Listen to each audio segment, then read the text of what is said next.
Hello, welcome back to Buddy Buddy Adventure. Buddy, no, sorry, not Buddy Buddy. Buddy Buddy Buddy Adventures Heights of Chaos campaign version 2. The first group got dead. Session number 1. We now have 4 players as opposed to the previous 2. We have Zagauf, played by our streamer Shiznight. Hello. We have Oral, played by Elunth. OP's a faggot. All right, we have Barent, the human wizard, played by Chase. Hello. And Red, the Getzerai artificer, played by Foxy. Holla holla good dollar. All right. Oh, I should have also mentioned that Zagauf is a revenant of a dragonborn, and he is a fighter, and Oral is a human blackguard. All right, so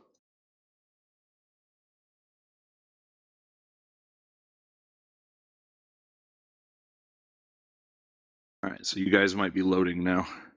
Probably are.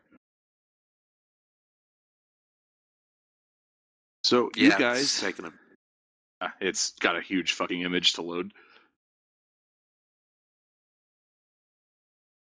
Man, let me know when even you more detailed. Oh yes. All right, is everyone good on the map? Like all loaded? I am. Yep. Okay, cool. So you guys are going to be starting in the capital city of the human empire of Sistrael, called Cruxton. About a month has passed since Zagauf and Gallandin died at the hands of Tick, the worm priest. And was the dragon named Talk? No, the dragon didn't have a name that I was aware of, but it can be Talk if you'd like. I would like that. Okay, the dragon's name is Talk. Tick and Talk. The dragon's name is Tupac? Tupac back. Yeah, he's back. Okay. So, it is now, the time is high noon, and each of you is going to be starting in a slightly different location. Which one of you would like to begin?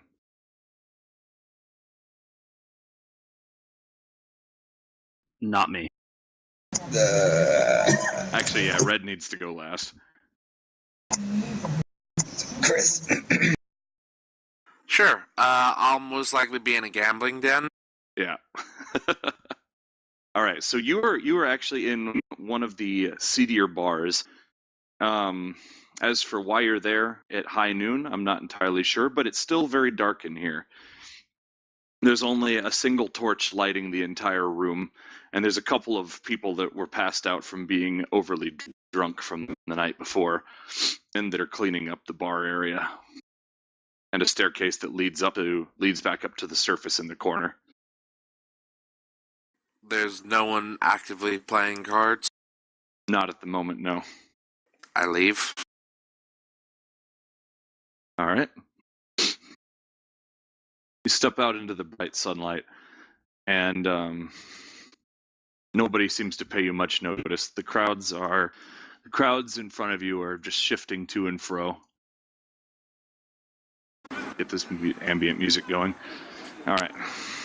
You're near the market district of the city, towards the, let me pull up the book. I've got a picture of the city here.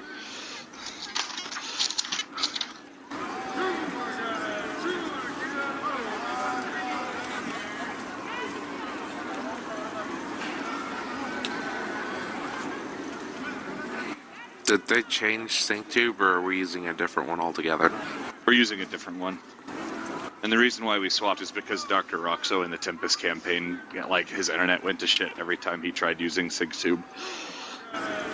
Alright, so you're in you just walked out of a gambling den that was to the southeast of the central plaza of the city of city of Cruxton. It's a fairly large city. There's a castle on the far western side of the city, and all of the buildings here are made with very, very well-carved dark stone, with high wooden pillars rising up along the sides of them. Many of them have have special orange torches lighting everything, lighting up the walls. So as you step out of the cellar, or the hidden bar in the cellar, there you see an assortment of stalls and shops in front of you. And out a little way past them is a large clock tower. Not unlike the Big Ben. Alright, quick question. Could you relink the sync tube? Because I'm on there and there's no one else in the room. You know, that happened to somebody else before. Not sure what causes that. Channel, Radaka. Link to It might take you to just like a different room altogether.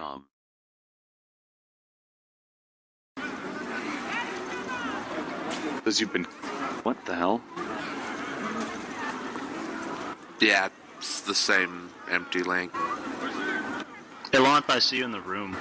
Yeah, I see you in the room as well. Well, like, there's no video playing or anything. Well, do you guys just want to use sync tube since we know it works for all of us? Yeah, sure. Just easy. Okay. Hey. Yeah.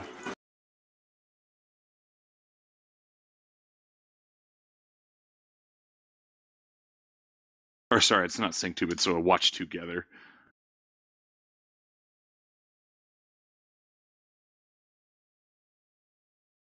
You get to hear Best of Cats. Best of Cats? Alright, here, join this room instead. Channel, Radaka. Link to WATCH2GETHER.com. That's alright, I'm kind of glad because I prefer watch together a bit.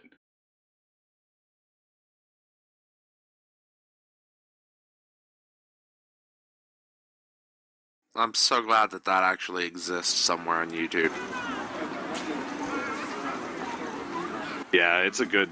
I've been finding some pretty good ambient background music. Alright, so anyway though. You're near the southeastern side of the city right now. The castle lies to the straight west from where the clock tower lies. Cemetery lies directly to the east from there. There's a lake... Wait. Oh shit, no, oh god dang it, I have this all switched up. Okay, you're actually coming from the north. The castle is to the southeast, and the lake is to the southwest. Or the Beltran Sea. Okay. Why did I draw this ass backwards like this?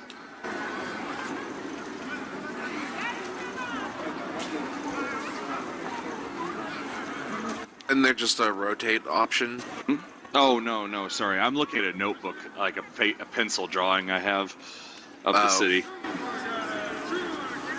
Out in the marketplace, you see a bunch of people bartering. You see a couple of people shouting, and you see a strange-looking pale green man kind of shambling around, creating a ruckus everywhere he goes. I'll investigate. Alright. So, you walk up to the man, and he looks at you. Okay, Foxy, this is your character. He's more of a palish white, but Palish white. baby. Okay, now I need for each of you guys to quickly give a description of what your characters look like.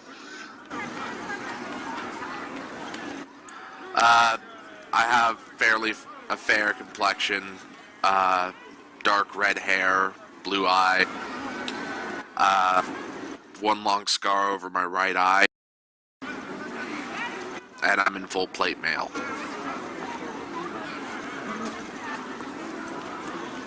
Alright, and what about you, Foxy?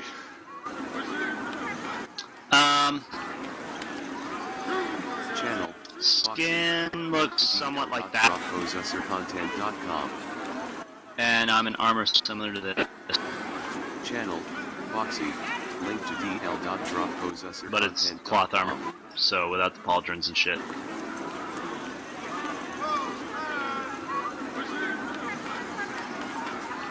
Alright. So, yeah, Foxy, you were, Red. You were bumbling around in the market district. You out of nowhere, you found yourself in the middle of a large group of people in the market, looking straight up at the sky, and several of them look down at you and let out exasperated gasps of surprise.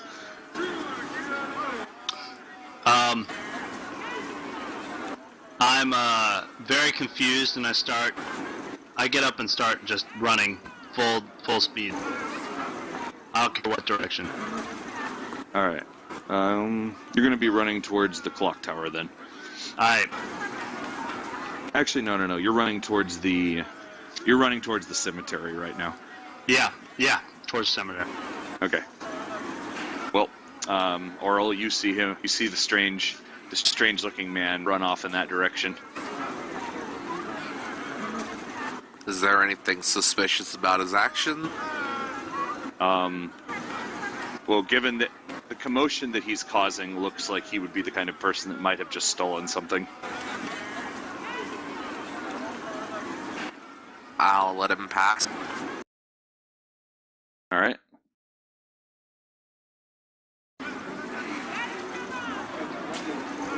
Let's see. Yeah, meanwhile, Barrett, you were in the market at this particular time, and you were one of the people that witnesses Red seemingly appear out of thin air, lying on his back.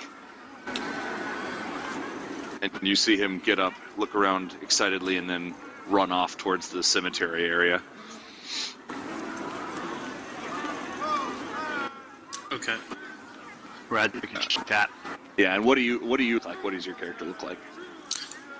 Pretty much just pretty similar to my portrait. Like, the skin's a little darker. The hair's not as long. Just green eyes, but real like kind of ordinary looking. All right. Let's see.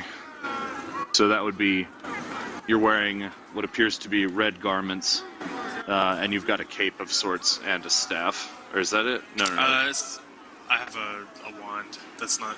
That's like the only thing that's not. Okay. Part of it. I don't even know what that thing is. But yeah, okay. So you're wearing some kind of crimson red leather armor, and you've got long hair. Okay. And yeah, so you see this crazy looking guy wearing odd clothing run off towards the cemetery area. Okay. I kind of laugh to myself quietly, so that no one else can hear it, and then I try to follow him as quietly as I can. Just kind of like trying to blend in with the crowd. All right. Roll a stealth check. Which would be the way you do that is you check your character sheet, and it'll be one of the skills called stealth. In your case, looking at your character sheet, you've got a +3 to stealth, so you would roll a d20 +3. Do I just do a straight d20 in the program? You do a d20, and then you type in like /roll 1d20 or just d20 +3. So it'd be 17, right? Like you would do that. Type in the +3 and it adds it to there. Oh. But yeah, Well, I rolled so 14. So. okay, so 17. All right. Especially given the fact that the crowd is churning and bustling, and everyone seems to be paying more attention to the crazy guy that just ran off. The crazy-looking guy that just ran off. Nobody seems to take notice of you as you head towards his direction. All right, so you're doing that. Meanwhile, Zagauth. Yes. You find yourself in a dark room. You're not sure why you're here. As you touch the walls around you, you can tell that they're made out of stone. A small crack of light is coming in from underneath one of the walls.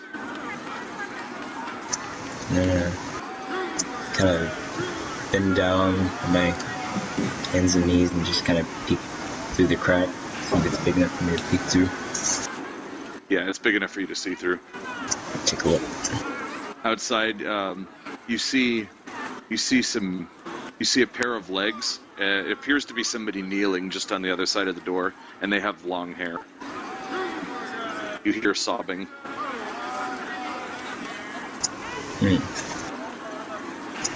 Kind of whisper, I go, psst, psst, hey. Hey, you. The sobbing stops, and you hear a startled shriek and a pitter-patter, and you see the feet run off. Look around the room. Is there anything else? Like a door or a window or anything? It appears that the crack you just looked under was at the bottom of a door. Oh, okay. I thought it was a wall. I'm gonna try to open the door.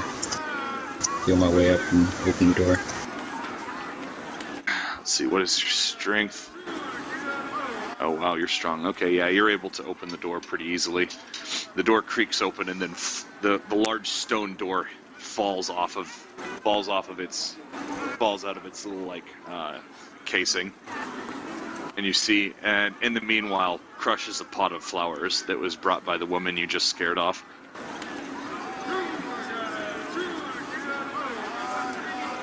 You now find yourself in the cemetery of Cruxton, though you don't have any memories of it and don't really know anything. So, in other words, you find yourself in a strange cemetery. Okay. I just kind of step out of through the doorway and take a deep breath. Just look around, try to figure out what's going on.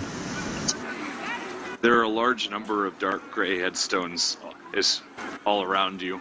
Some of them on slightly raised plateaus with more ornate markings and decorations around them. Also, some of them have well-tended gardens around them. These can be presumed to be nobles, the graves of noblemen and women. Also, on the far side of the cemetery from where you're standing, there is a black wrought iron fence, and there is a pale green man wearing very strange clothing running into the entrance of the cemetery. Alright, anyway, back to Alonth now, or Oral. So you've seen the crazy guy, Orel? Okay, that's how you want it to be pronounced. So you've seen the crazy guy run off into the cemetery, and now you find yourself still in the market district of town. Now, when you say crazy guy, you mean the not Zagoff? Yeah, not Zagoff. Red. I don't really have much incentive to follow him, so I'm going to stay in the marketplace. Alright. There are lots of people here and there shouting and trying to advertise their goods. A young girl walks up to you holding an apple. She says, "Please, sir, will you buy my fruit?" Shit. No. With a dejected look on her face, she scatters away towards someone else. Well, straight up, no.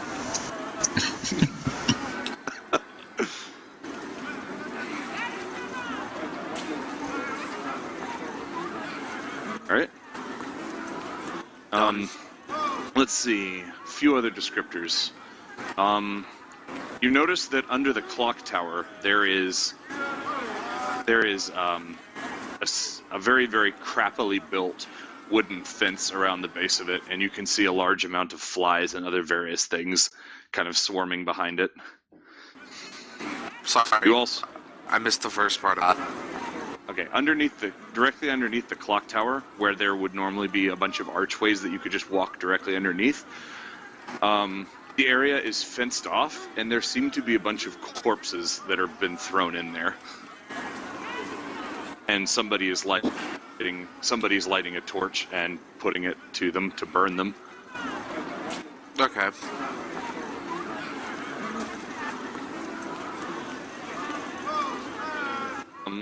Also, there are large carts coming into the market district now that are carrying huge bulk capacities of fireweed.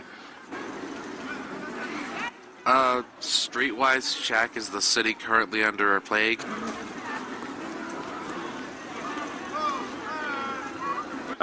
You actually don't need a streetwise check for that. You've been around in here a little long enough. Okay. Yeah, the entire nation is currently beset by plague. However, due to the magical curative properties of fireweed, the cities that have good availability to it have not been hit nearly as hard.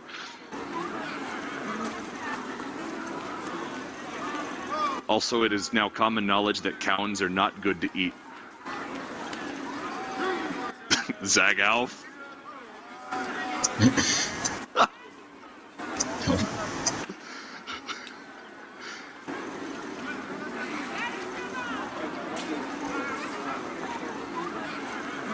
Sorry, cows is the birds, right? The birds that Zagao fed all of the corpses to from his chest. Oh, okay.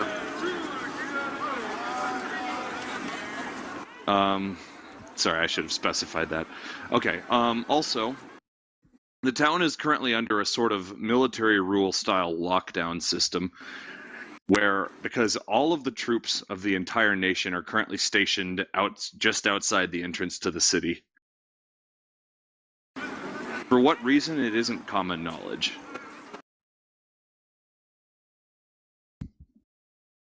Okay. Can I do a streetwise check to find out why? Yes.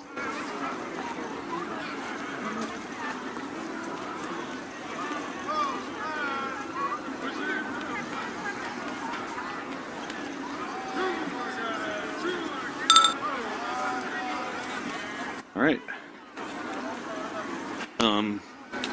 Well, your streetwise check was quite good. So, you know that through various connections that you have in the underground and other places, and through other means, you know that all of the armies and all of the soldiers and all of the guards from the nearby cities in Sistriel have all been called back to the capital as a form of extreme bodyguard measure to the king of Sistriel, King Kylon II. Is the king known for being mad? He is not. He is known for being a coward, though.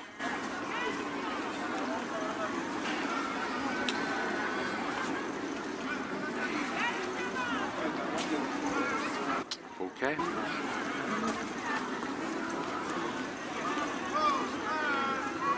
Do you want to do anything else at this moment? I'd imagine it would take me quite a while to gather that information, so I'm done. All right. Okay. Oh, sorry. Whenever you rolled the streetwise check, this was stuff that I just kind of assumed that you already knew before the campaign, before we started. Okay. Because you were already in the gambling den and stuff like that. For now, though, let's switch back over to Barrent. So you see the odd man run into the graveyard and start looking around at some gravestones. This is considered very strange behavior for this kind of thing. Okay. Is he still the only one in the cemetery? Actually, come to think of it, at about the time the strange man walks through the graveyard, or runs into the graveyard, clothes, coughing loudly, runs out and speeds off the other direction. She's shrieking and seems in great stress.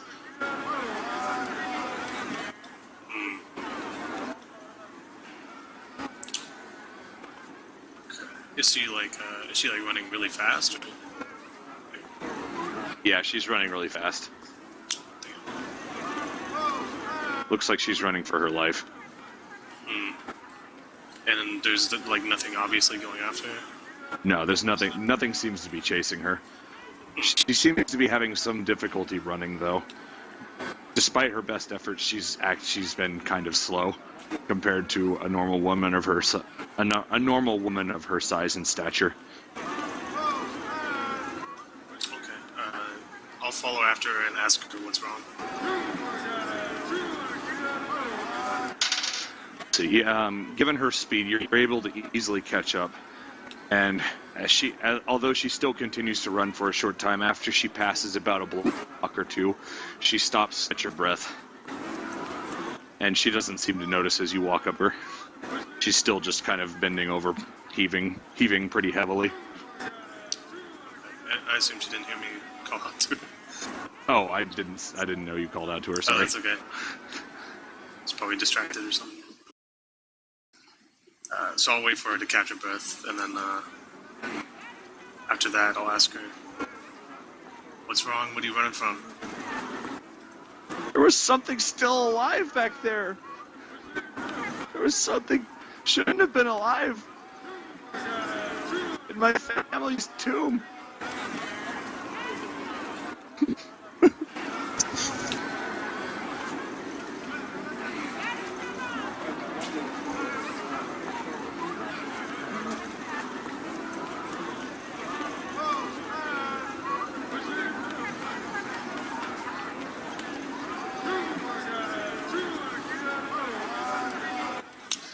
She looks up at you expectantly.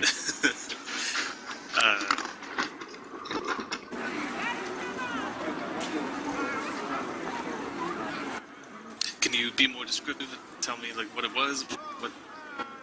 Once you've calmed down? She finishes catching her breath, and she stands up straight, coughs off to the side a little bit, covering her mouth, and then says, "Something whispered to me from inside my family's tomb. It's back inside the graveyard at the very back wall. Just take the pathway. It goes directly to it. You can't miss it." Okay. I just tell her I'll go check it out, but I'm thinking to myself, I'm kind of skeptical since she didn't actually see something move. She just heard a whisper. I'll go back and check it out just to satisfy my curiosity. So I'll head back to the cemetery. Okay. Now back to Red. So, you messaged me saying that you've chosen to check out some gravestones. Yeah. I run around the graveyard looking for a fresh grave and gravestones. All right. One or two of the graves seem to have been recently dug. Oddly enough, you can't find many recent graves here, despite the huge quantity of them. The more recently dug graves, though, I look at the gravestone. Right. You are unable to understand the writing on the gravestones. Any numbers? You are unable to understand the numbers that are written on the gravestones. Shit. Fuck. Okay, I'll look around for someone else.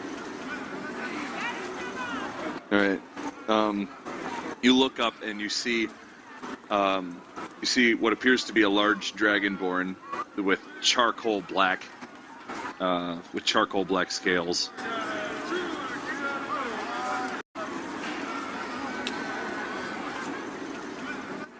I walk up to him. Wait. Quick, Shiznai, could you describe Zagelf? He has charcoal, kind of like charcoal black, gray scales. He's wearing scale armor. He has a cloak that he wears, attached at the neck and everything. And he is relatively tall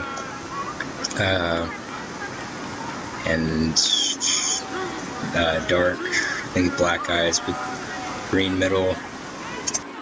And everything looks relatively normal to a dragonborn except for the face, which seems kind of glazed over and kind of almost mask-like. And the his feet and his hands are somewhere a little bit more pointed to claws, and it almost looks like he has a little bit of like feathers, a few feathers here and there coming from under his scales. They almost look like black raven feathers. All right. So, one second. Okay, so I'm going to be kind of puppeting some of Foxy's actions based on the messages that he's sending me. This will be explained why later, but or you'll find out why this is. But anyway, so Zagalf, the crazy guy comes up to you. Like, sorry, you don't recognize him as crazy, but the guy that was just checking out various gravestones comes up to you, and speaks a bunch of gibberish in a language that you don't understand. And he cocks his head a little bit to the side as he does so.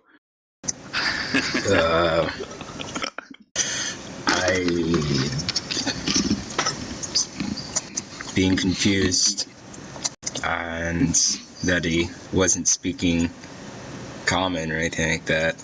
I'm gonna try to speak back to him in Draconic. Say, hello? Do you need help? So, Foxy, you hear a bunch of gibberish coming from Zach. I stop in my tracks, absolutely stunned, and I try again in my other language. All right. And yeah, Zaga, if you hear some more gibberish, though it sounds a little different.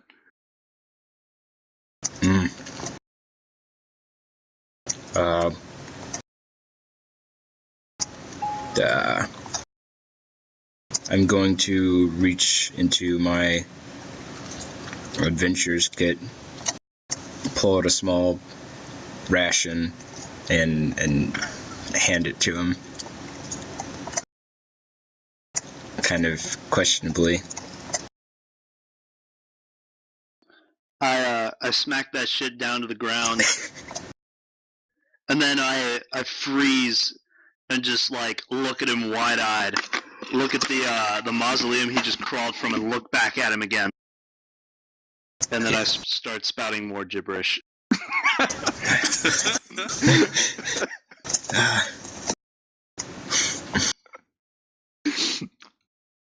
Okay, so at this point it should be pretty obvious. Red, Foxy's character, can't speak common.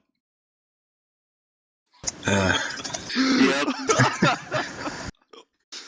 What race is he? He's a Githzerai, which is a race that is very, very, very rare in this current time period. Huh. I think they're in like Player's Handbook 2 or 3? 3. They're in 3. Yeah.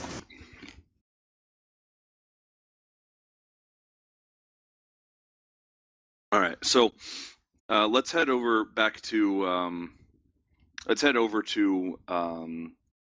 Orel. Wait, was that how you pronounced it? I'm sorry. Orel. Orel. Okay, cool. L'Oreal.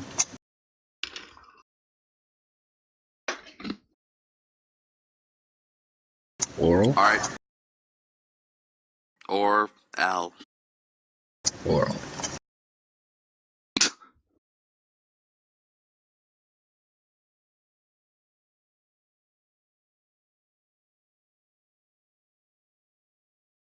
Okay, so while this was going on, Orel has gone to the marketplace and bought a rose, and now he's in the graveyard as well.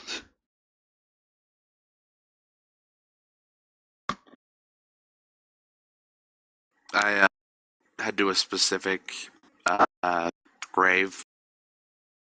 It's one of the higher up noblemen's graves. Yeah. And I'll just leave a rose.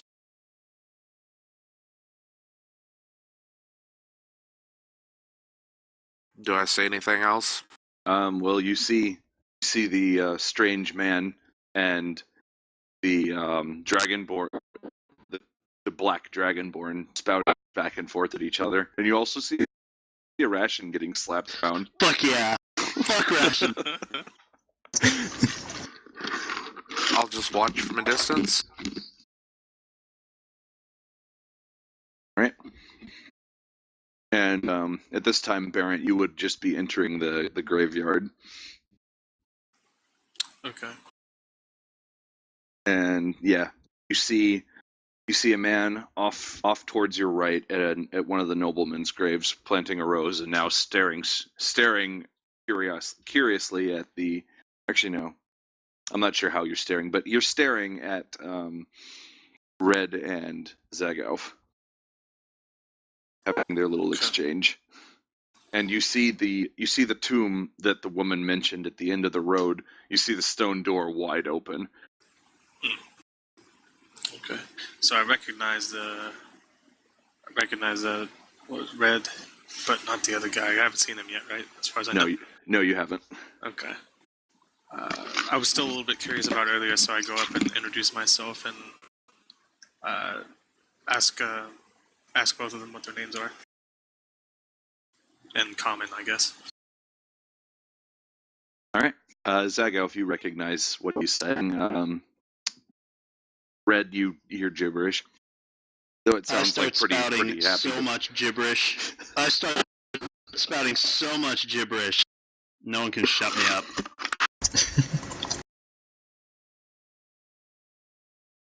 I run over and hug. What's your name? Baron. His character's name is Barrett. I run over and hug Barrett. He hugs me? Okay. Yeah, he hugs you. I'm a little apprehensive, and I laugh a little bit, and then I shove him away gently. Or try to, I guess. All right. Okay. And yeah, RL, you're also witnessing all of this as it happens.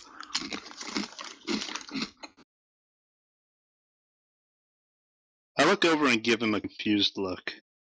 Like he's not supposed to be there yet. Or at all. So, did Zagov say anything? Missed it. I said stuff before you came in here, but not after you talked to him. Not yet, okay.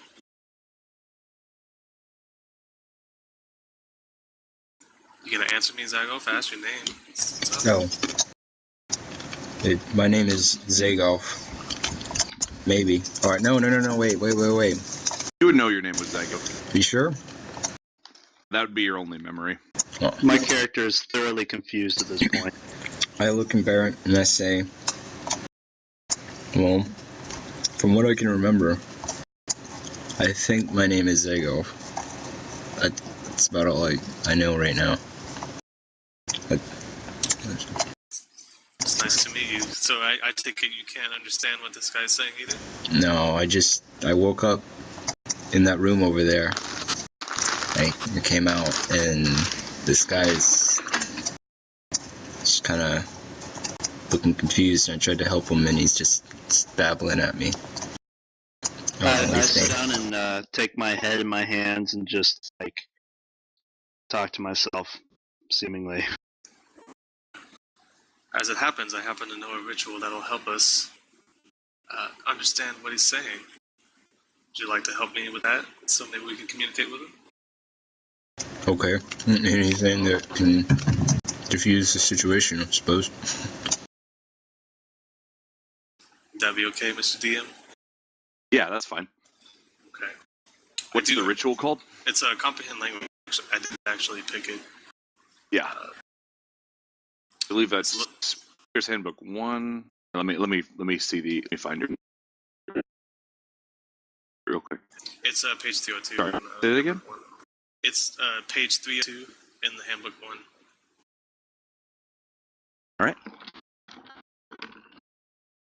Takes 10 minutes to form the ritual. Okay.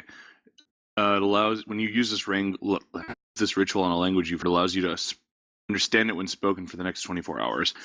If your Arcana check result is 35 or higher, you can language fluently for the duration. Okay. So yeah, you can go ahead and do the ritual. Opponent cost is 10 gold. Okay. So in other words, every time you do this, you're going to have to spend 10 gold to do it. Hey, where are rituals? Oh, did you not choose ritual? No, I didn't. I'm a ritual caster too. All right. Well, unfortunately, I mean, for this session, you won't be able to cast rituals, but it's going to be at Player's Handbook, page 296 is where the ritual stuff starts. There's one in every, a couple in every player's handbook, and then there's various ones all over the place. Yeah. Alright. Okay. So I would just subtract 10 gold from my gold count for that. All right. Yeah. And then while I'm doing that, since it takes 10 minutes, I'll go ahead and cast a. I'm going to try and distract the guy that we can't understand with a prestidigitation. I'll create a harmless shower of sparks a little bit off in the distance. All See right. if maybe that'll distract him so he can wait for us to finish the ritual.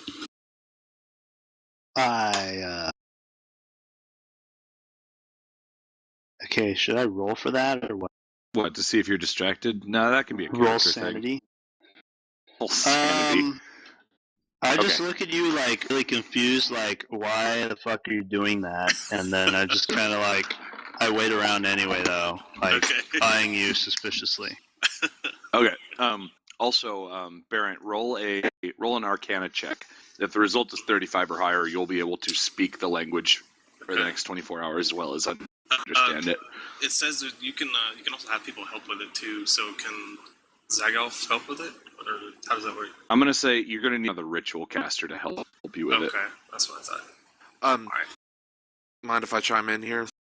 Yeah, go for it. What are the official rules? Basically, what happens is anyone can help speed up the time of a ritual. Like, help place, you direct them to, place a feather across the room, yada yada. So they can help speed up the time to cast it. Okay, but it isn't the Arcana check. Right, they have no effect on the check. Okay. Okay. So Okay, given so that I'll go this and is roll. going to be a 4-party, we'll say that arbitrarily for this session, or for this group, each person that helps out reduces the time to spend to cast the ritual by 10% additive. So my Arcana mod is 6, and the bonus says plus 11, so I'll add 11 to the roll. Right? Wait, what's 6? The modifier, like the intelligence modifier. Oh yeah, your character sheet. Look at the bonus on the left side of Arcana. Yeah, this is plus 11, so I add that to the roll. Right? That's correct. Yeah, D20 plus 11. Well, it failed. Okay. So I can still understand him. I just can't talk. Yeah, you can understand him now, and only you. Okay, that's fine. All right. I start trying to. I say something to him in common again, knowing that he won't understand me, but hopefully he'll talk. So. I just kind of look at you like. God damn it.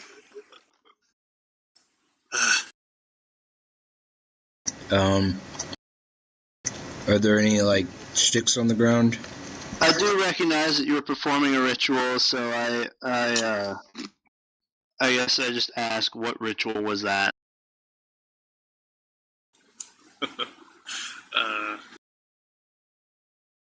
I make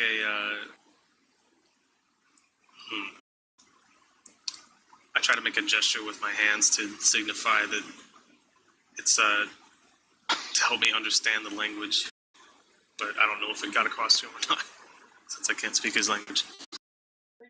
You can roll a bluff check to try and convey that, or just a charisma or a raw charisma check, whichever's better. Sorry. Okay. You'd either do a bluff check this case would be a +4 for you, or a raw charisma, which would actually also be a +4. Okay, I'll do that.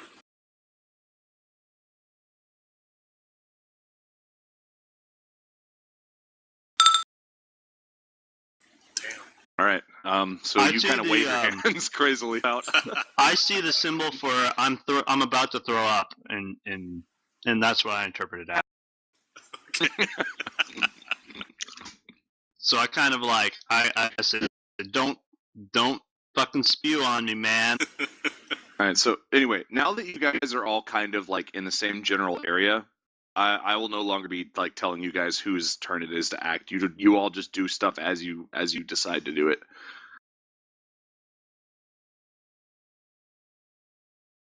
I say to myself, damn it, if only I knew what year it was.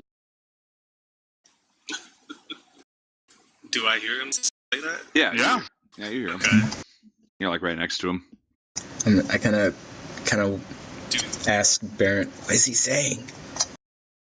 I tell him what he's saying. He's asking what year it is. Do you have any paper? I look at you guys and recognize that you're like you can understand me. Let's see. Actually, roll an insight check, Foxy. Or Red. That's For you, that's a +5. shit. Right, I don't recognize. No, you don't. Sorry.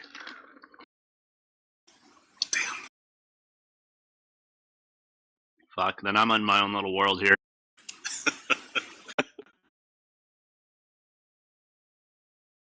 I go back and like cry in front of a gravestone. I ask Barrett, do you have any paper? Hold on, do I? Does paper come in the adventurer's kit? I assume it doesn't. I don't think it does. Just rip page out your fancy magic just buy a book. spell book and just start pairing out pages. Oh yeah, I do have a spell book. Yeah, if you got the ritual book, then yeah, or the spell book. So one page won't make a difference. Just rip out the fucking page of the spell book. God damn. Sure, yeah, I have paper. Thank you. Do you have a pen? Ink, well, and a feather. We can say that a spell book has those things along with it. Okay.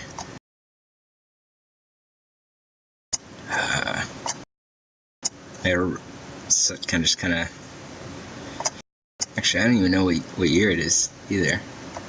As I'm about to write down the year, I looked at Barrett and I'm like, what year is it? That's right, you don't know the fucking year. Barrett, you would know what year it is, though. It is Okay. it's 5094 OC. Okay. You don't need to Alright. remember that. Okay. It's original content year? Damn. Yep. No, it Yep. stands for Year of the Fag. it actually stands for Alter Coescati. Or Alter Coescate. Which Red would actually recognize, but nobody else would. Okay. I write down the year on the piece of paper and go and give it to Red. I look at the paper and don't recognize the numbers.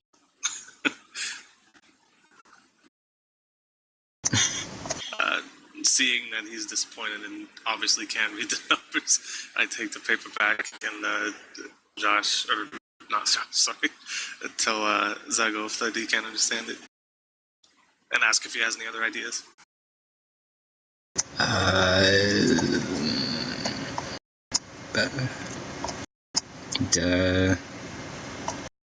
What town is this? What town is this? Right. Well, Barrett, you know that it's Cruxton. I tell him that it's Cruxton. Shit. I ask him if he remembers anything at all other than his name. No. Not really. Actually, wait, hang on. I gotta type something to Zag Elf real quick.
Okay.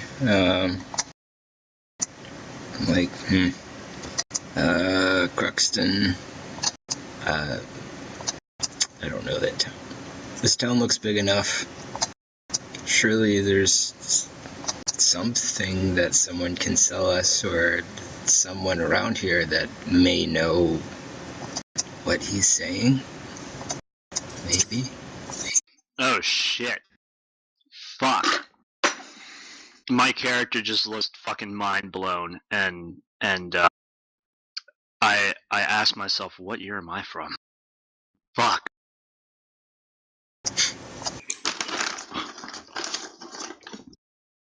I sit down and like, or I get to my knees and like, I've got my head in my hands. I'm like, I can't remember.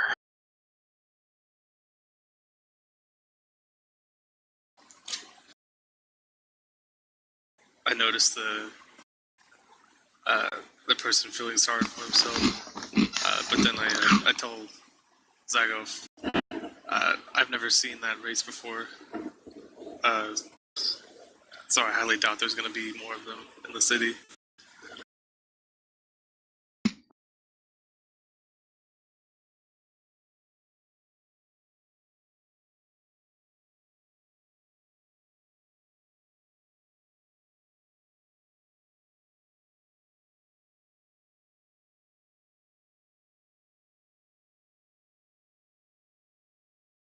I don't know anything.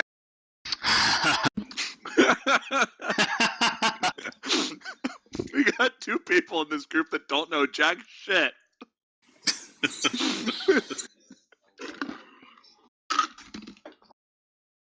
I look around and I see the clock tower, and I kind of get up and I look at the clock tower, absolutely like puzzled, and I start like, I look around at you guys, and then I start walking towards the clock tower, saying to myself, maybe I'll get some answers.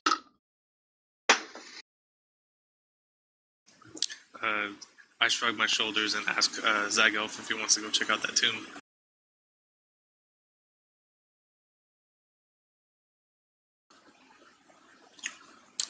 What was in there?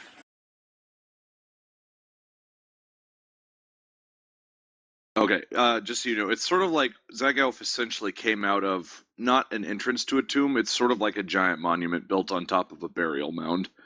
Oh, okay. Not like the room that he was in actually leads to anything. Okay. So wait, was this the same place that that lady came from? Yes. Okay. She was kneeling in front of, on the other side of the door, and then she heard, So wait, "Hey, what are you doing?" Gotcha. hey, wait a minute. Hey, they're space. So they're honoring Zagalf, even though he started the plague. Okay, well, I'll give you a little bit of a hint. Zagalf is not part of the family of that tomb. Oh. Or he might be. Somehow. No one knows. Okay, so I don't know that he came from that tomb, right? Yes. Not unless he told you. Okay.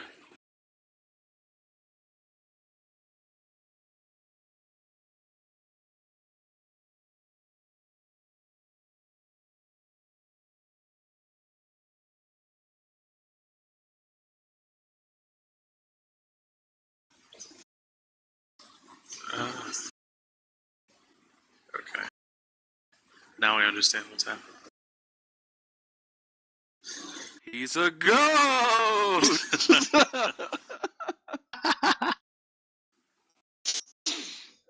Ask him if he wants to follow that strange person we can't understand. Okay.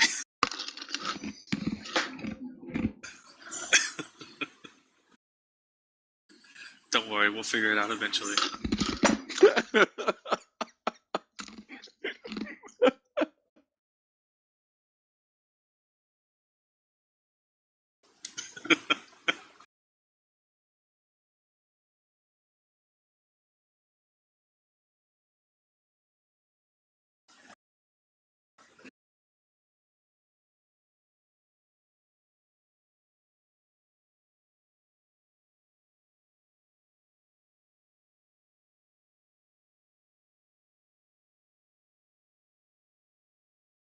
Yep.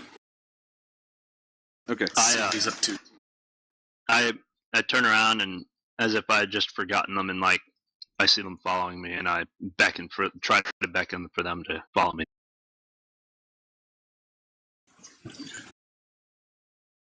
Yep. We'll keep following him. Okay.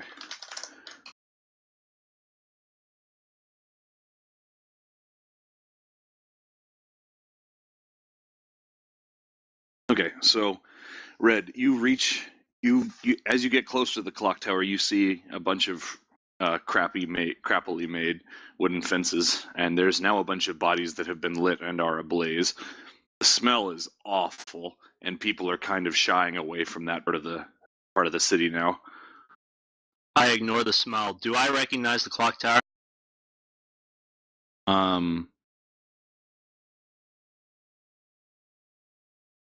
Roll a history check. Okay, memory don't fail me now.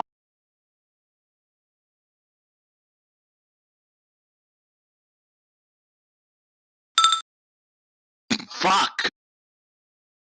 This turned out great. Okay. Right. I seem to just...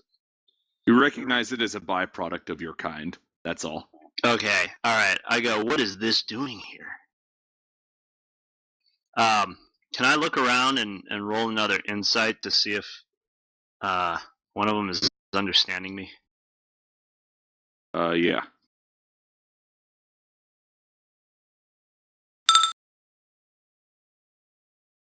All right. Well, I don't know. Are you guys can one of you understand him? I should be able to still understand him, right? All right. Since the last 24 hours. So. Yeah. Well, his body language indicates that he can understand you. All right. Cool. Oh shit! Server disconnected. All right. Well, I go. You can understand me? I nod my head yes. Oh shit. Okay. All right. I say hi. You at least recognize the head nod as a gesture of yes. I say hi. I say I saw all of you in a vision, and I think I'm supposed to stick with you guys. I nod my head again. Can you really understand me, or just nodding?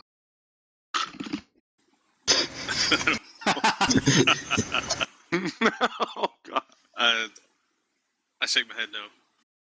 All right. I ask him if he can speak my language. I shake my head no. Can I intuit that this is a byproduct of that ritual? I nod. Your passive arcana is high enough. I recognize that. I'm like, all right. I lost pretty much all my rituals in the jump. No, you didn't actually lose them. You just haven't chosen them yet. So I misplaced them, or I forgot them, or something. For the time being, I just need to get them back. I think. I nod and point at the clock tower, and prompting you to go into more detail about it. I I don't recognize the. I mean, I recognize the handiwork, but I don't. It just seems very out of place for the time style. And I go, I wish you could speak my language so that you could tell me what happened. It all used to be so different. Can I do like a history check to Yeah. see if I... Okay. Yeah.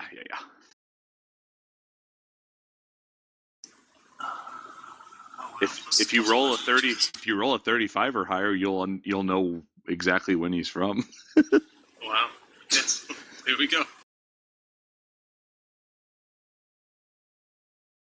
By the way, if you roll a 35, I'm going to shit myself. Well, the question is, do you have a plus 15? And can you crit?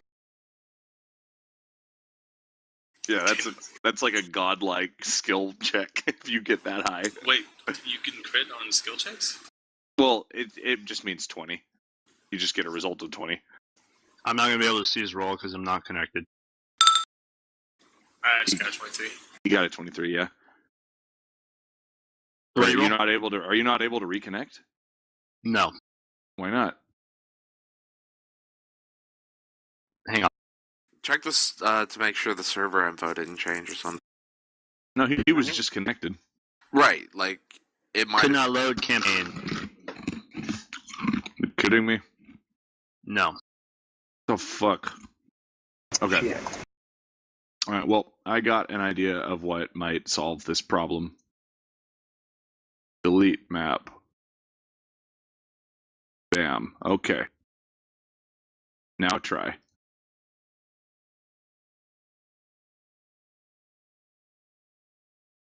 There we go. I got rid of the default map that was causing trouble from earlier. I just got rid of it entirely. You need to roll a d20, not just the number 20. I rolled the 20.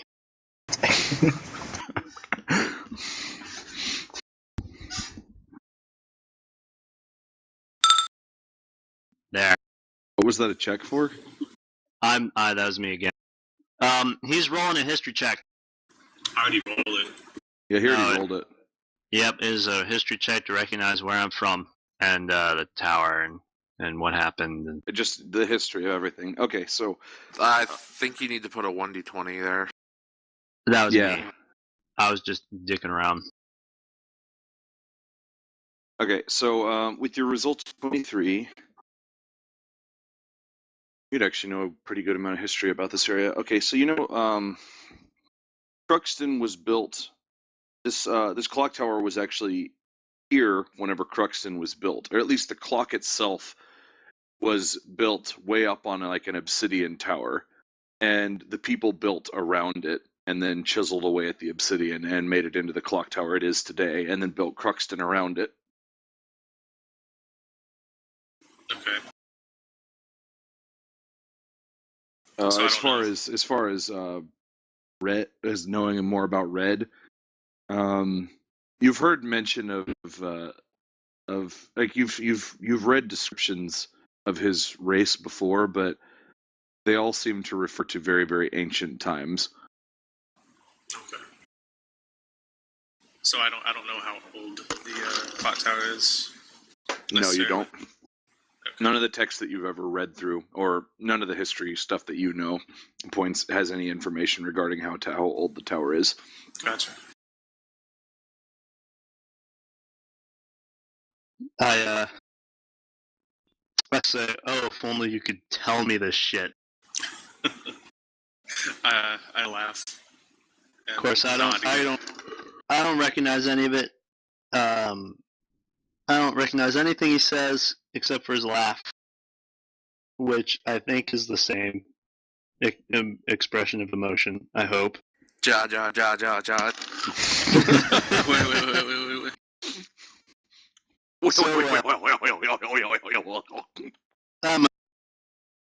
Well, just on the other side of the continent is the Western Ocean.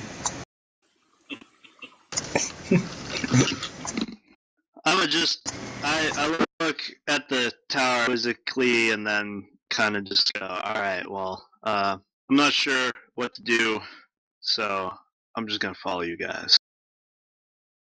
Because I really don't know what to do now. Okay.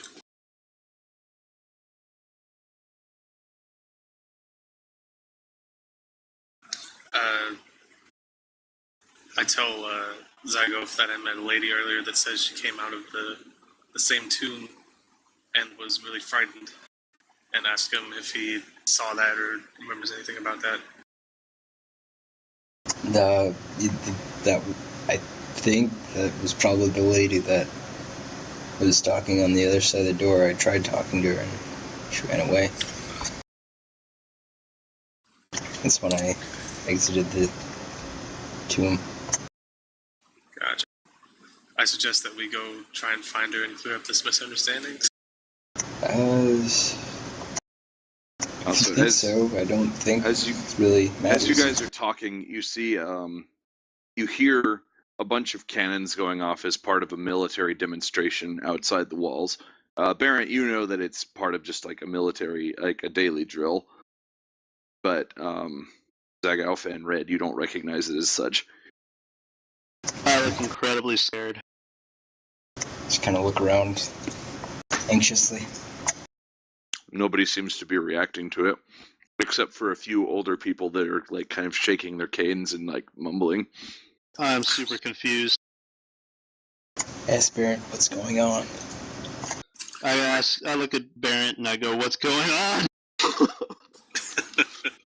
And then he says, "Hey, hey." I tell Zygoff that it is just a common military drill and not to worry. And then I look at Red and just make like a calming gesture with my hands, I guess. Unique thing though is that the military would not normally be right outside the city walls like this, and it's been going on now for about a month and a half. And at this point, people are starting to get really restless and tired with having the military like take up all the business, food stores, and all the other stuff. Not to mention the strictly policed city was not always so strictly policed. It's almost starting to feel a bit stuffy here.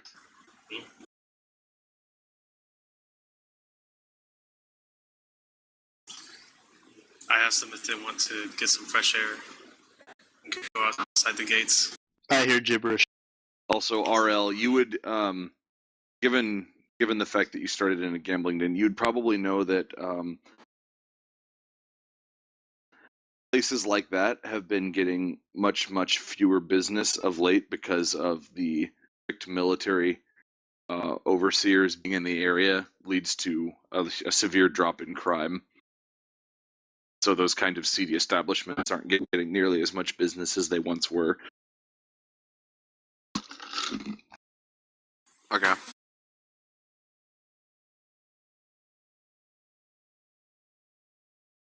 All right, so you guys head outside the city, and you see a bunch of men in large blocks of that range all the way off in the distance.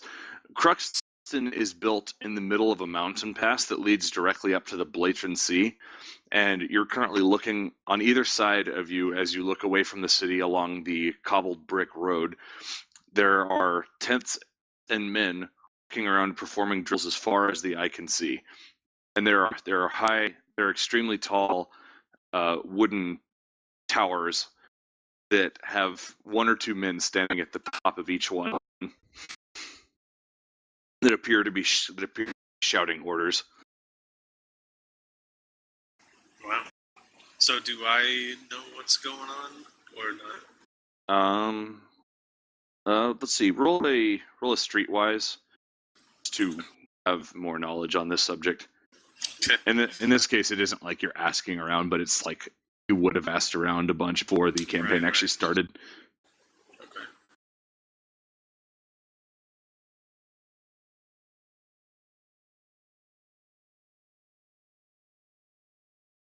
All right. You know they're here at the behest of the king, but nothing more than.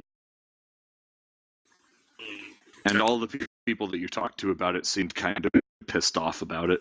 I see. Is the So the road's not restricted in any way. I seem to be able to, like, they're not harassing me or anything That's correct. so far. The military aren't blocking the road or doing anything like obnoxious like that, but it's just their presence is overwhelming. I see.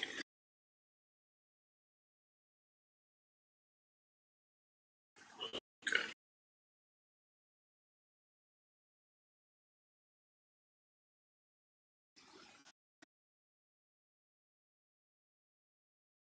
I guess we just continue on the road. Oh, no. Yes.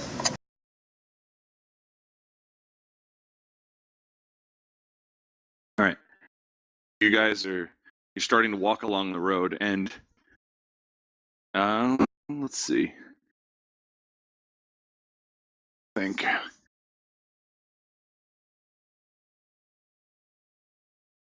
right, you see a lone man wearing light clothing running up the pathway, holding out a scroll in front of him.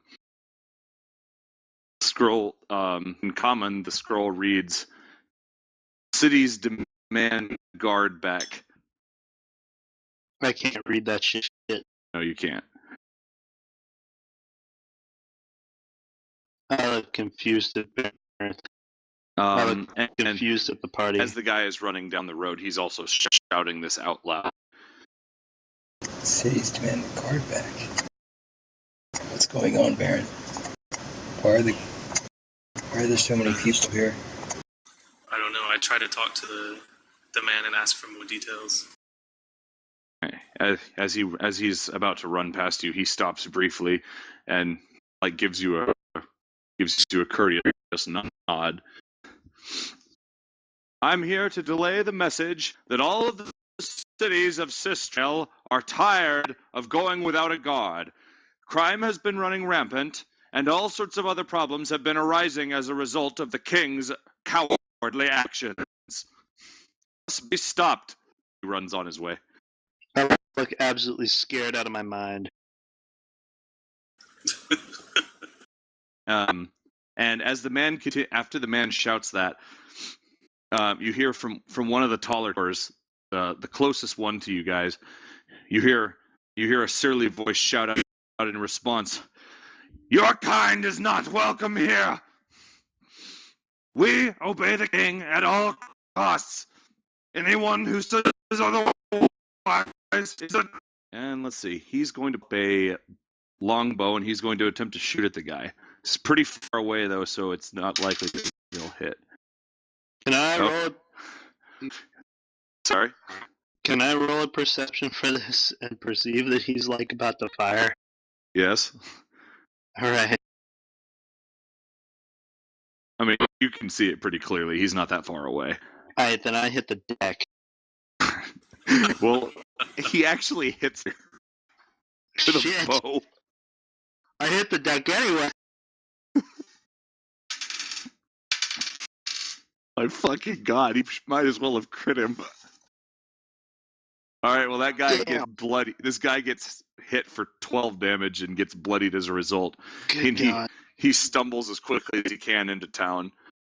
Though this time it seems like he's not so much running with a message as he is trying to run for his life. Wow. The man in the grisly-looking man up in the tower shouts out, "Bah!" and then goes back to barking orders at the recruits, jurymen. Wow. I tell Baron I want the fuck out of here. I nod and suggest we get the fuck out of here. Let's get the fuck out of here.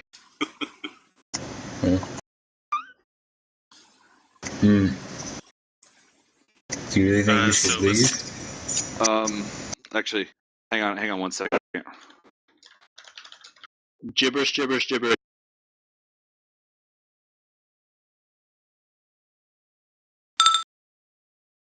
I speak my other language.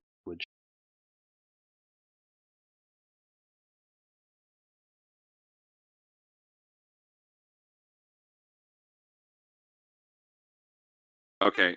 Looking back, you guys see the same man that was present in the graveyard from earlier, following behind you at a distance.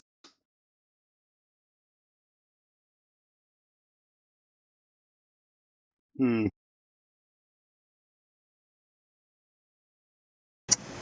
that man?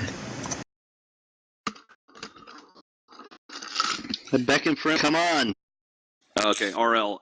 The courier is just you stumbling because the arrow hit on one of his legs.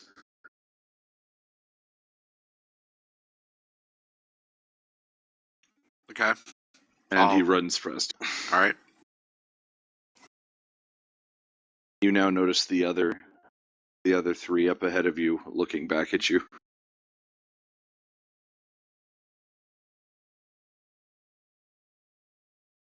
I guess I'll pause. Okay, cue pause music.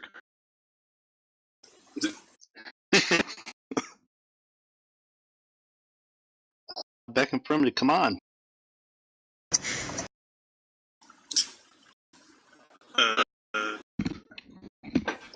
Wait, did I see this guy earlier? I don't remember. Yeah, Okay. you would have seen him. In the graveyard as the crazy acting one. I thought that was red. Yeah, that was red. I'm red.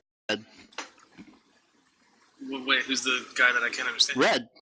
Red. Who's Orel. Orel is the guy following you. Okay, that's what I'm asking. Like, I haven't. Yeah, you've seen him. You saw him in the graveyard earlier. Huh, okay. He was just He kind was of placing watching a us. rose at a grave. Oh, okay, gotcha. I remember that. I tell Zargoth that I recognize him, but I don't know him quietly. And then I ask his name. He's about like 50 or 60 feet away from you. Okay. I tell Barrett I've seen him as well, and he needs to come on. Wait, you can't say as well. You couldn't understand him. No, I just say I've seen him. Oh, okay. Like, I've seen him. He needs to come on. I glance at Zagoth and Red, and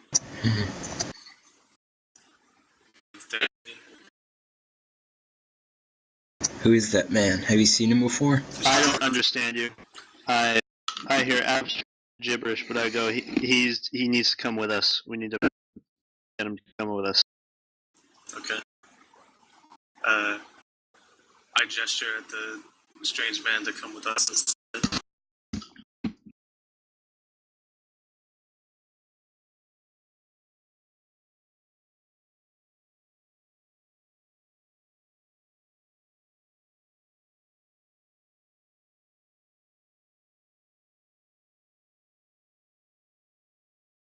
Is the strange man coming?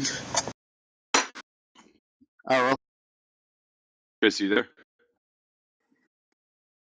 Is the strange man to you coming? Yes. No. Okay. You're not going? No. Okay. I just look to Barrett and I just say, let's just go. Okay. Doesn't matter. If he causes trouble later, we'll deal with it then. Shoulders at the strange man and turn around and motion to the rest of my party to follow me. And we'll keep I it look down the road. exasperatedly at the other two, and then sort of start towards RL, and then I go, well, I think to myself, turn around and start following the other two. Quick, which road are we on? Okay, you guys are heading on one to the heads up to the northeast. Right now, you're basically just outside of Cruxton, like right here. So we're not even to the little split in the road yet? No, that'd be like half a day's travel. Okay.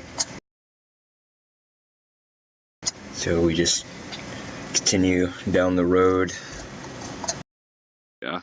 See, all right, so you're just gonna keep continuing. Okay.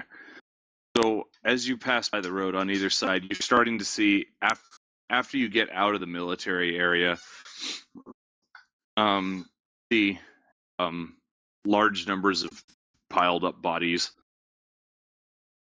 and most of which have already been burnt. There are carts going to and from, and people walking. Most of the fireweed in their hands.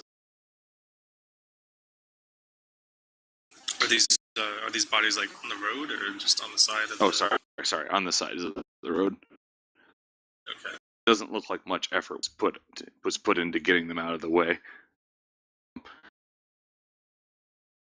Let's see. So after about half a day's travel, which would get about 10 p.m. now, whenever I say day, I mean like 12 hours. So Okay. so actually it'd be about midnight now. Sun is now down, and you've reached the fork in the road. The cobbled pathway continues. There's one piece that continues up and towards the east, like northeast. One that goes straight north, and another one.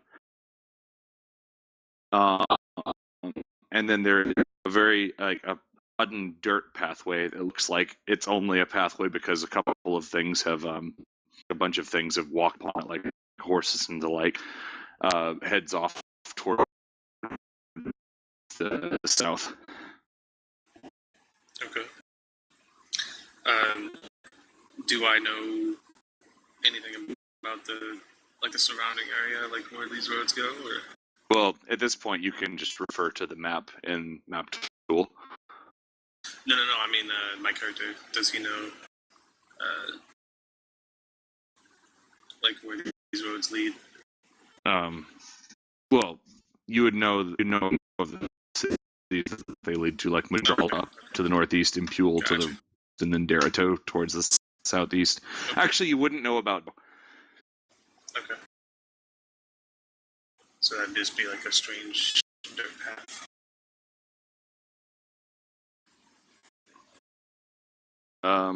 Foxy wants to add you on Steam. What's your account info? I actually want to add a number of people, everyone on Steam. Everyone. I think it's just parent. Okay, parent. Okay. You know, it might be wise to not say this out loud on a recorded video. All right. Say what out loud. What Steam are profiles or whatever. Steam profiles? Because anyone watching the YouTube video would then know how to friend us. I don't think it really matters, though.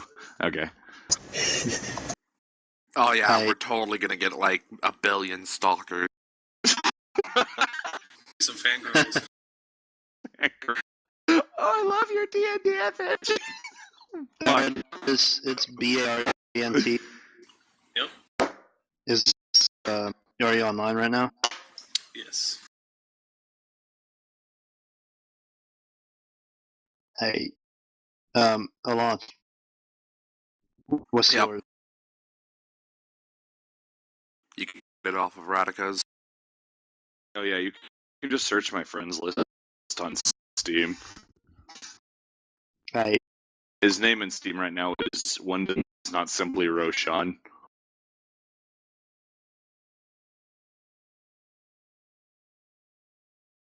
Okay. But yeah. Okay. So the terrain in this area, it's standard grassy green hills, some of which is farmland. But on either side of the road, it seems that a lot of effort put into decorating the road itself and making it a good road to travel on. You still see the occasional corpse here and there, but nothing too much. Foxy, what's your Steam name? Could I get you guys to roll endurance? Well, let's see. The diseases work. Forget how that roll works. Not that you guys are gonna get disease. Foxy, shiz knife. shit.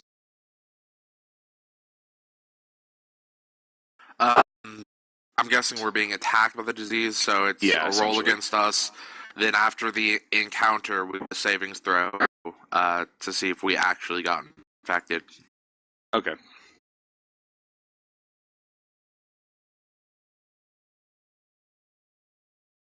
Great. To Foxy, display name is Sinclair Johnson.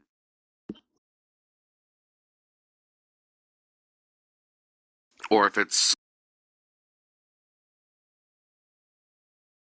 an actual disease attacking a creature, inflict on us, then it's just attack. If it succeeds, we're infected. Yeah, I got you.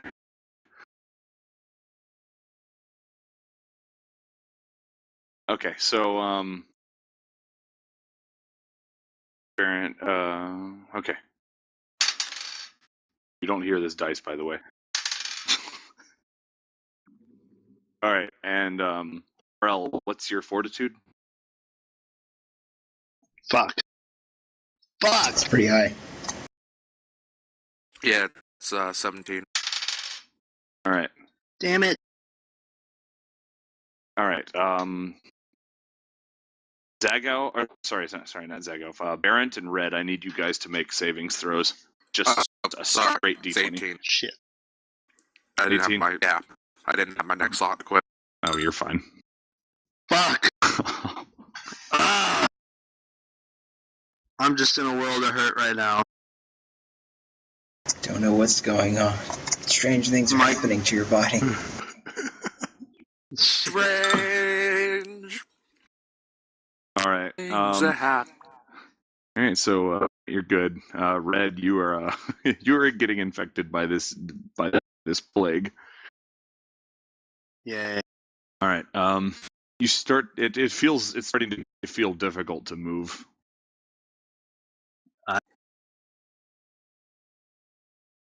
No effect just yet. Other than you just kind of feel slow. Fuck. I start just tell Barrett I don't feel so good. Okay. I don't know what else to say. It's I nod and shrug my shoulders. what time is it starting to get to be? It's midnight right now. Midnight? Yeah. So you guys are at the end of the road at the end of the road. There's no, it's just a fork, right? There's no, like... No, inn or not anything here. like that.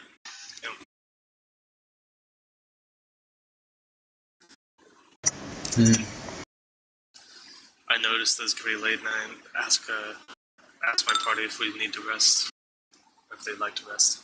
You should probably rest unless you think you have the strength to go on. Push. I think we should probably rest. Yeah, that's probably a good idea.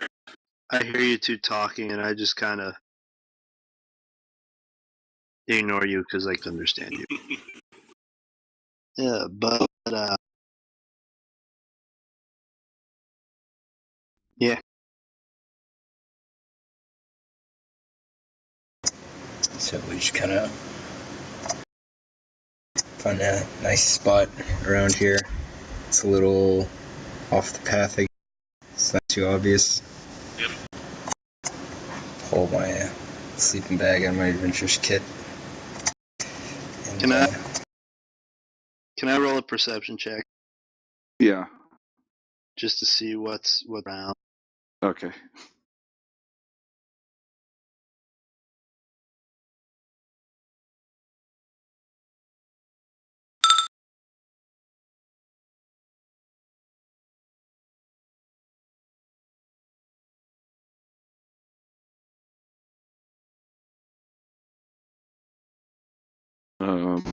Waiting on Oral to do something.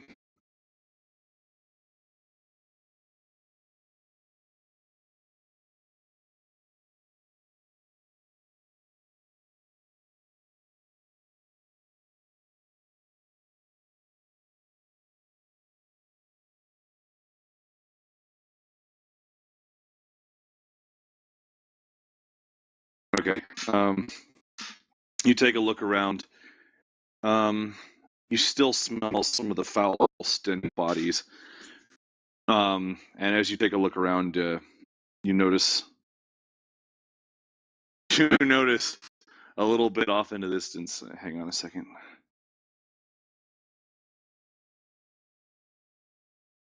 Something about Githzerai.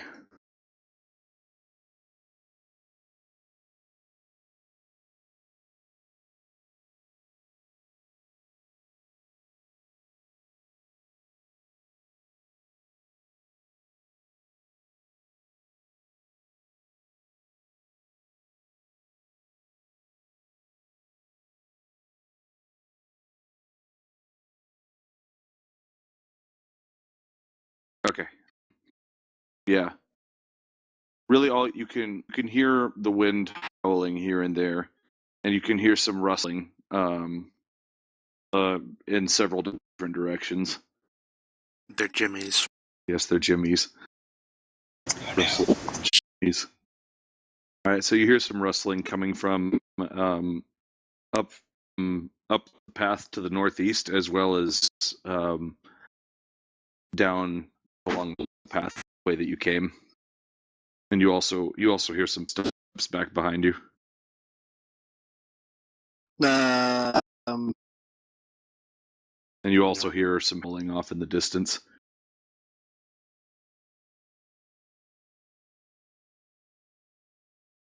I don't know. Okay. What does the cover look like? Like foliage or anything? Or when you trees or something? Or is it kind of an There, open type thing? right now, it's sort of like an open plain for you guys. There's no rock here and there, but nothing close enough to really provide cover. All right. Is there like a forest nearby? No, there is not. Shit. There's the occasional tree here and there, but nothing anywhere close to being like a forest. Again, no trees or rocks like really close to you guys. You'd have to walk for at least a couple of minutes to reach one. Like a couple minutes, like an hour? No, like a couple of minutes, as in like you walk for a couple of minutes.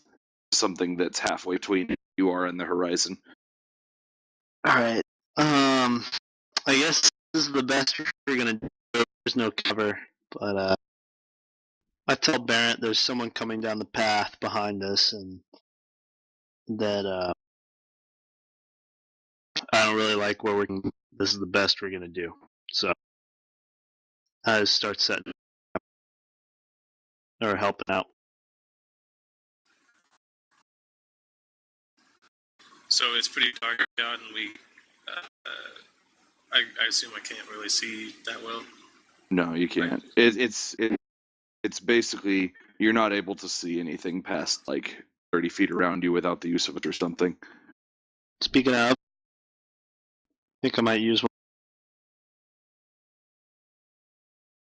Except that I don't have one.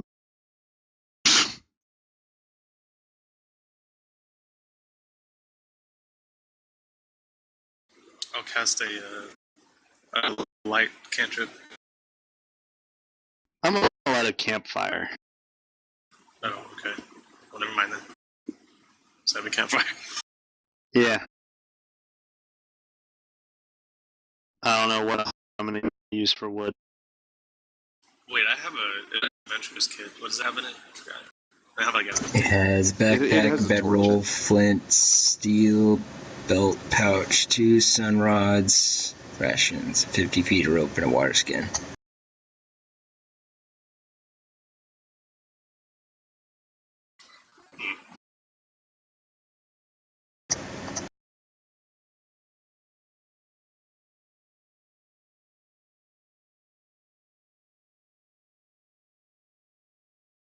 Alright, well, is there somewhere where we could get wood nearby? I suppose we could always burn one of these bodies.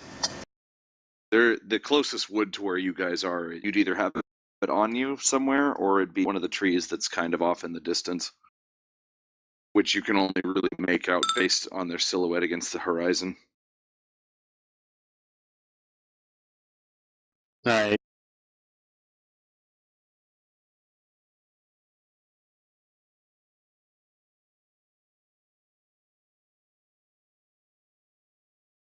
Well,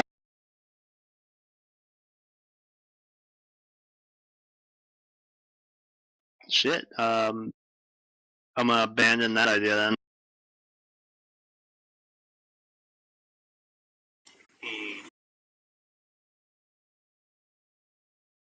Sorry, I would be playing music right now, but I don't really have anything backlogged for this. Boop, boop, boop, boop, boop. Pick the Super Oh, Mario God. music from the ghost house. Do it. Oh, actually, I got one. Let me see. You guys don't mind Paper Mario?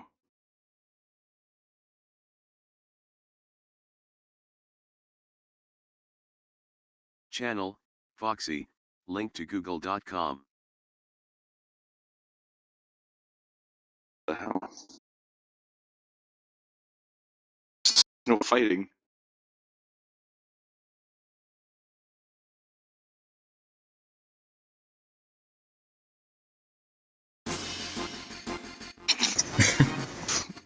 It's a little bit quirky, but it works. Oh my god, this song.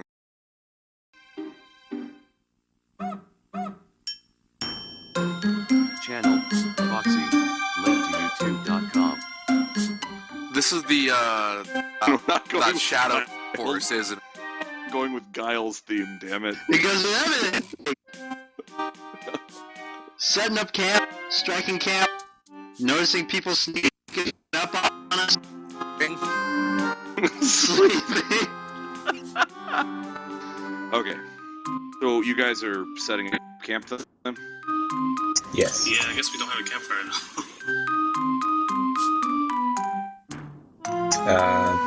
I look over. Is there one of the pile of bodies around? Yeah, you could find a body around pretty easily. They're pretty burned. Also, I should mention that it's getting towards a later fall right now, so there is a bit of a So chill. there's over a shit. So there, and dead the body bodies are that common. just right outside of Cruxton, yes. Fuck. Then I don't want to. Oh, and the body is not burned. The one you burned. It's not burned? It's not burned. Okay. Are we that like desperate here? Does he have clothes on? I think this is out of character. yeah. Sorry. Yeah, he has clothes. Okay. No, I mean, I think it's pretty acceptable to say, what the fuck, I'm not using a corpse for fire. Other. Yeah, I look over and notice Shiznit eyeing that corpse, and I go, he's about to do one of two things, and I don't approve of either one. I'm gonna drag the body kind of over to our general area. And, is there any, like... Nah, screw it. Yeah, I'm gonna drag it kind of over to a general area.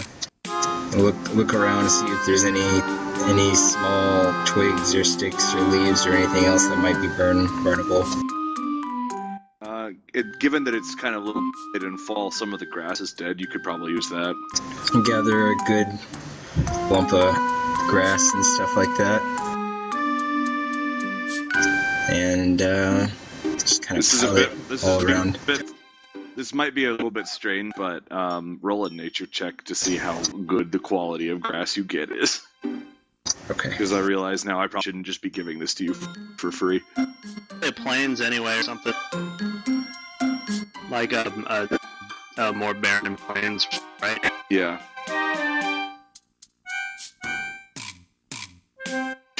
Alright. You get some damp leaves. Damn it. Or some damp grass. Damn fucking leaves. Leaves from where? They're no tree. Say damp grass. Alright, okay. With some dirt and with some dirt still attached. Damp leaves would be like a 35, man. They blew in on the evening breeze. Do we still have that piece of paper that we tried to scroll on? The year? Piece what? That piece of paper we just kind of scribbled the year on. Well, unless you threw it away, you can. I think. If you threw it away, you still got it. Just start ripping pages out of his spell book. I look I'm sure he won't mind. Oh my No. fucking god! You're so desperate for your novel. Okay, is this person's body, do they have pockets in the clothes? There's one pocket, but it's on the shirt. I'm gonna kind of look inside it. Is there anything in it? No, there's a bug. It's like a beetle. Oh. There's a bug. That was awesome. What kind of a shirt is he wearing? Like commoner's clothing. It's made from low quality leather. Oh. It's like it's covered in dirt. What kind of pants Like is the he wearing? body's been. They're made of the same kind of material, even more shoddy. They only go down one of his legs and all the way down the other. Much too long on one side. What's the material? Like leather. He's wearing leather? Leather on leather? That's It's really pretty crappy kinky. leather. Okay, well, I kind of just grab my pile of leaves and stuff, everything, just kind of pile it around and under him, kind of. And then I have this kind of situated a little away from everyone. Then after I pile everything up, I just kind of stand back a little bit. I'm pointing away from where everyone is, and I want to use my dragon's breath to just kind of light it on fire. Yes. All right.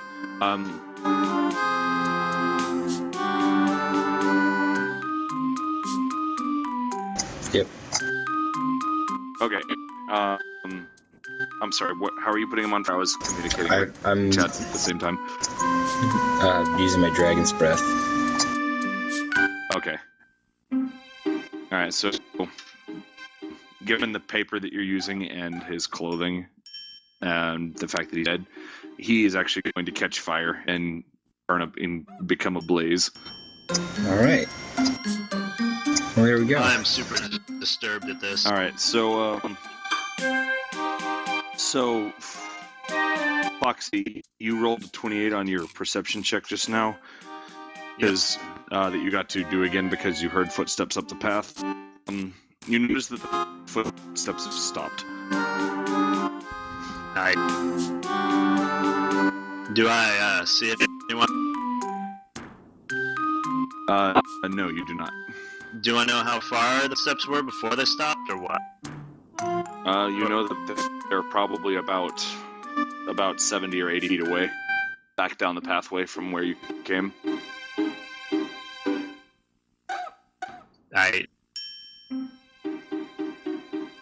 You haven't seen any more travelers come to this area for a while, though before you stopped here, you did see a bunch of other camps set up outside out into the fields.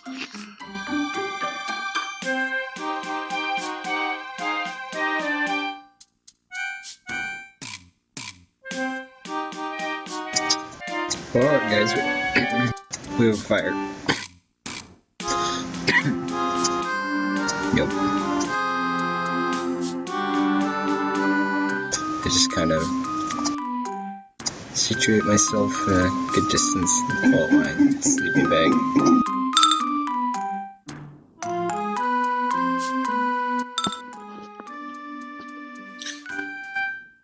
Hang on 1 second. Mm-hmm.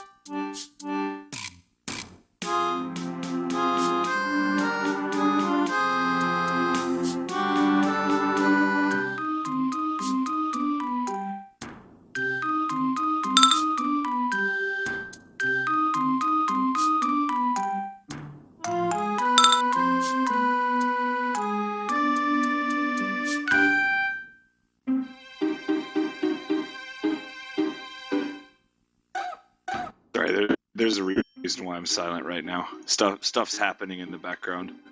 This is awesome music.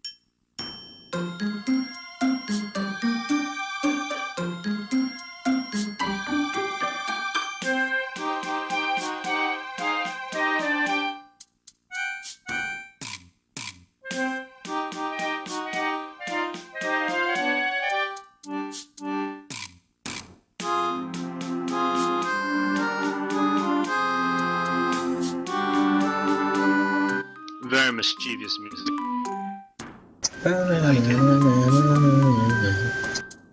Okay. RL, I need you to roll a perception check.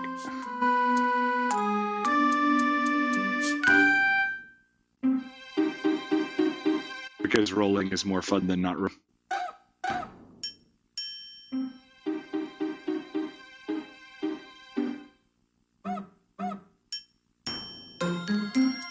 Alright, so during all of this, Zagoff, you're just kind of sitting next to your fire, and Barrett, what have you been doing? I'm just kind of watching Zago in amazement, and I clap for him sarcastically, and then set up my sleeping bag a little bit farther away from the fire. I also scoot away from the fire. Alright.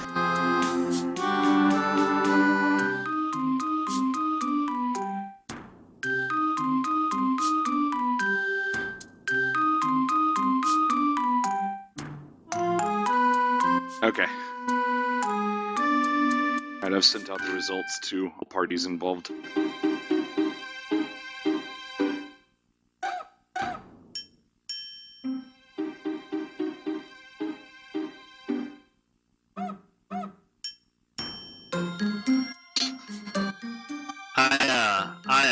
I lay down and close my eyes and kind of try to go to sleep.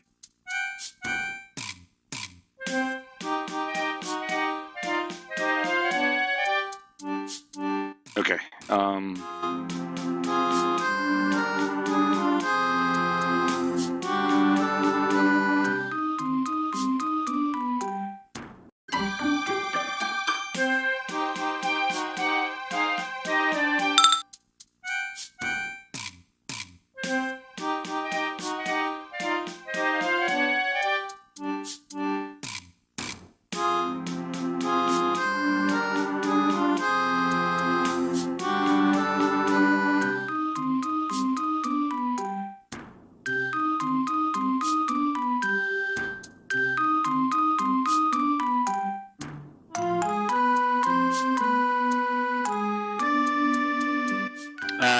Disconnected from server again.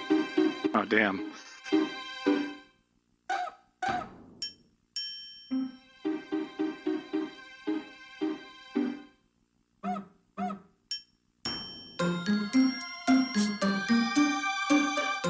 Okay.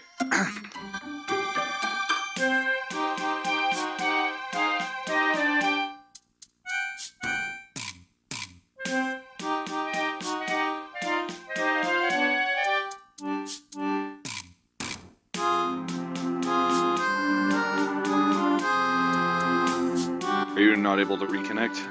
Correct. The fuck? I don't even know what to do. Maybe I try getting rid of the... Try restarting The server? it altogether. Not the server, but restarting tools altogether. Alright, I'll do that. No, I mean him first. Oh. Wait, have you not tried that yet? Because it sounds like he No, gets I haven't. disconnected and immediately tried to connect. Let me add this to my Windows firewall exception.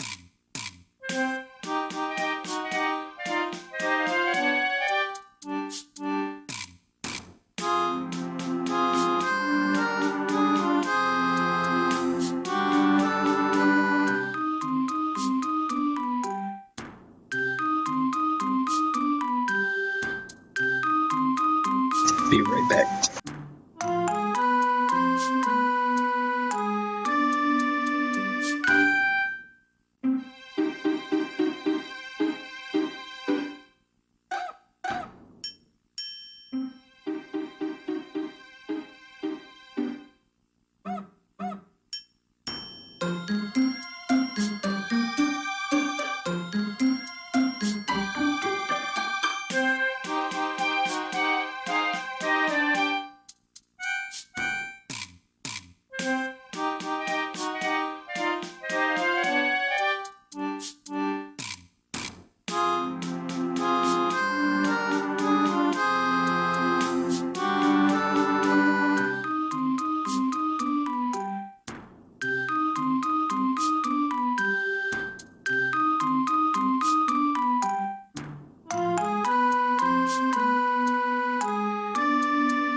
can't connect.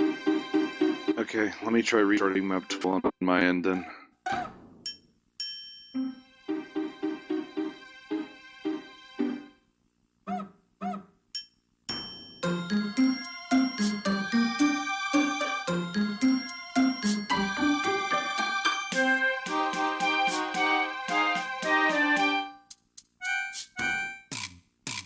I really like this music. Like a lot. Oddly appropriate. Yes. Alright, the server is back up.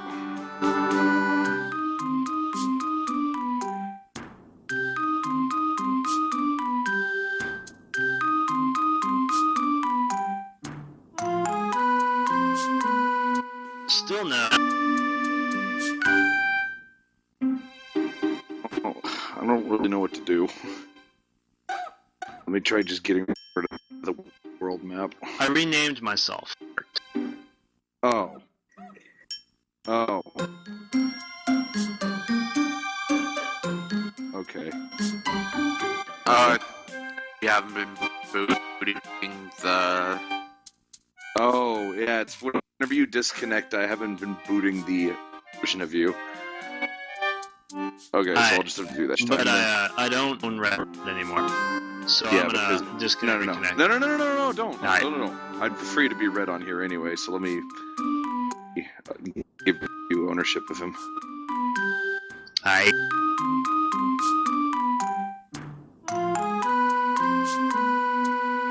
And Avid too, if you would. Yeah, I don't know. Okay. Alright, now back to what we were doing.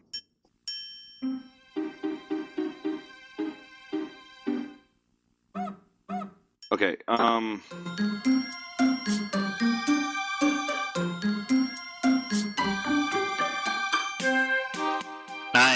I was just laying down to, like, go to bed. Yeah, same here.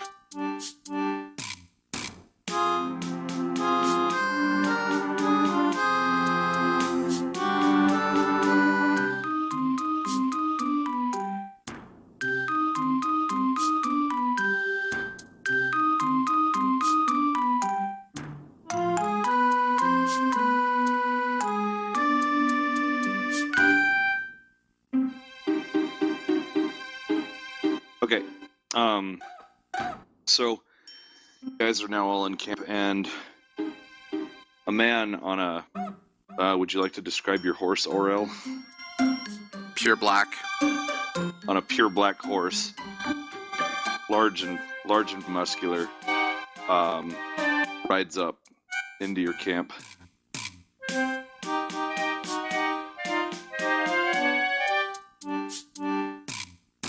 I look over from the fire.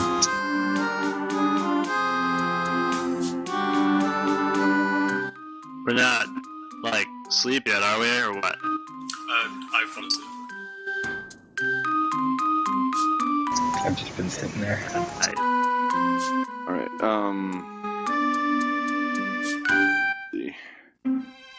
Okay. So, yeah, people that are still awake. You guys see. The man ride up on his pitch black horse.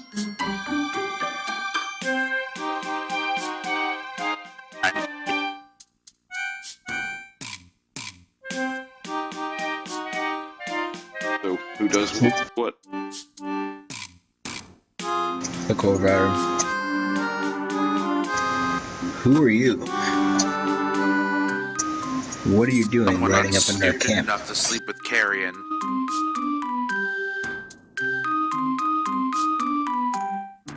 Okay. And then I'll continue to ride past. What a douche.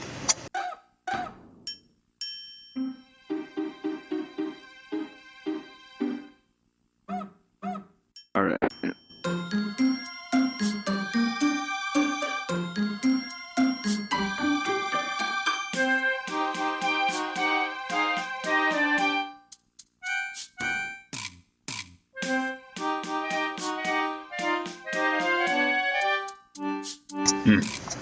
Well, I'm going to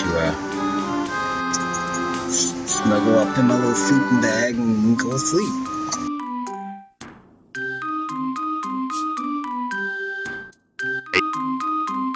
Okay. Alright, so all three of you guys are now asleep. Right. Let's see.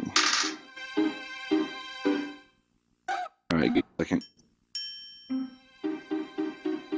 This has been interesting. There's been a lot of I'm doing this through Steam messages stuff, which is why I've been silent for a while. It's unacceptable.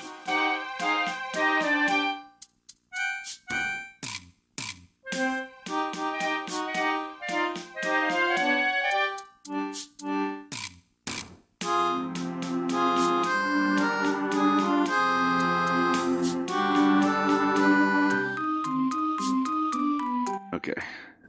Sorry, if you guys want to take a quick break, this is gonna actually take me a minute to set something up. Okay. I will. Yeah.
good deal.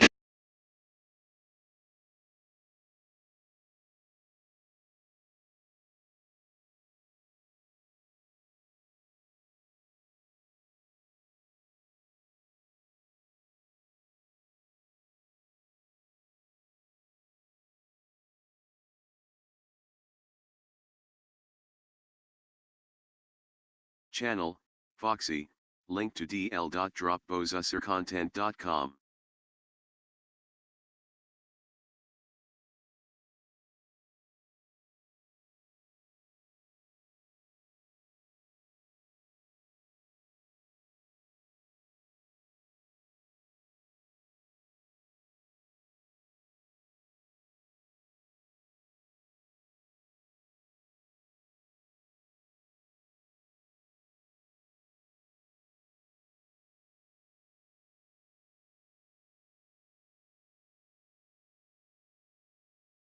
Ah.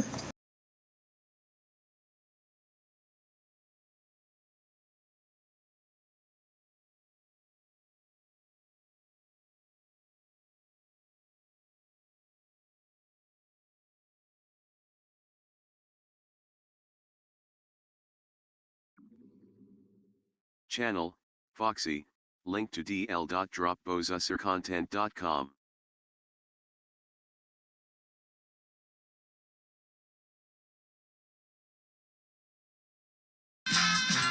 Do any of you guys have tents? I do. Have what? What? Have what? Okay. What? Tents. Oh, Tents. no. I don't.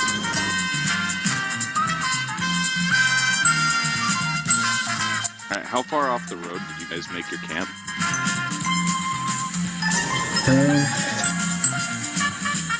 I'd probably say like a good, probably say like 100 30 meters. feet? How many? I'd say like maybe like 70 to 100 meters off the path. Okay. 70 to 100 meters? Yes. Okay, can we do that in feet? Because Yeah, this is America. What are you doing? it's already annoying enough that I have to deal with Dr. Roxo, the New Zealander, and the other group needing meters for everything.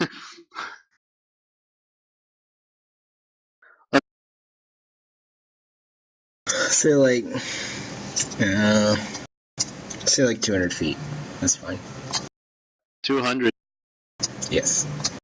We had to talk to Avril, or you guys had to speak gibberish. No. with him. You guys are pretty close. Yeah.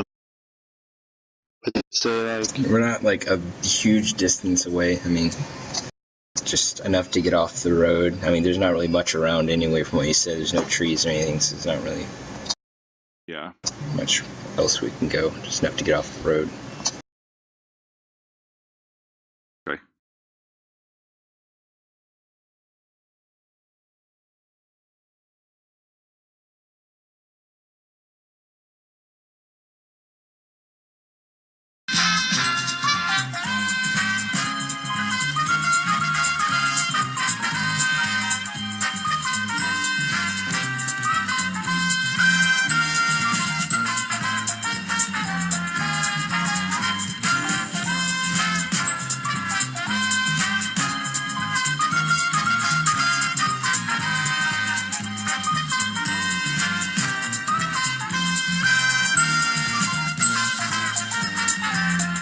All right, I'm assuming you guys are going to be sleep. You guys made up camp about like south of where the fork was. Hmm? I'm saying you guys set up camp south of where the fork was. Yeah.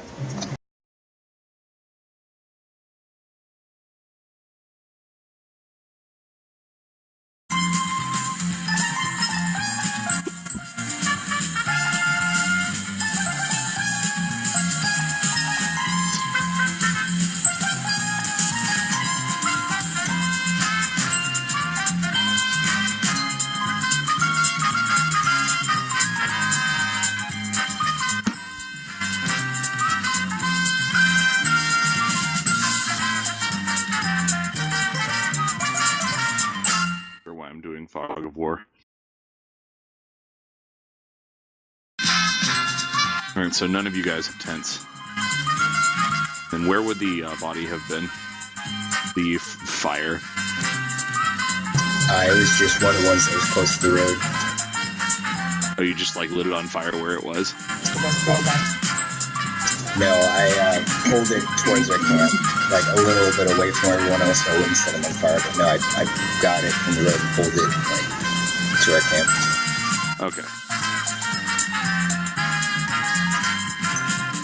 So we're gonna say that that occupies that square right there. None of you guys have any tents or anything, so You got a sleeping bag. It's fine. okay. Sleeping bags. yeah. Sleeping bags. Oh boy. It's not even a sleeping bag, it's a bedroll. I don't even Sled rolls. I don't have a cover. Sucks. Ducks. What the duck?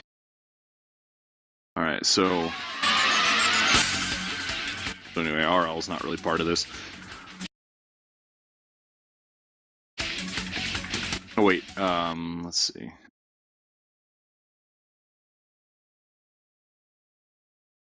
I don't think you would have gotten that far though. What, before you guys fell asleep? He's on a horse.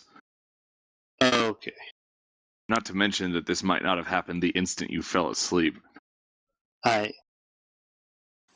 Wait, who's on the horse? Or so you Pavel. guys don't know that. You didn't get a good enough look at him. How the fuck is he sneaking around on a horse? Because the horse has a better stealth check than I do.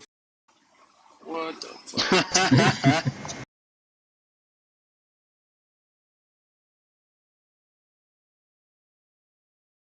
Channel, Foxy, link to youtube.com.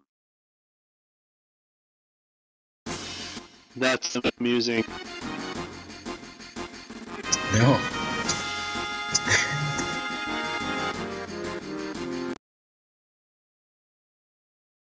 Oh, right. That's what I did fog over for. I remember now. I didn't see anything outside of that circle. Oh, you're fine. I didn't put anything out there yet.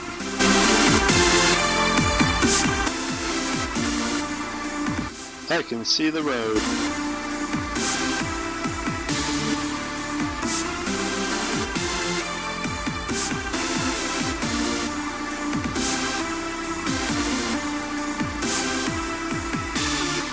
Anyway, that horse must have some godly sneak. Are you on another map? Because I'm still We're on on the world game map. board. We're on game board right now.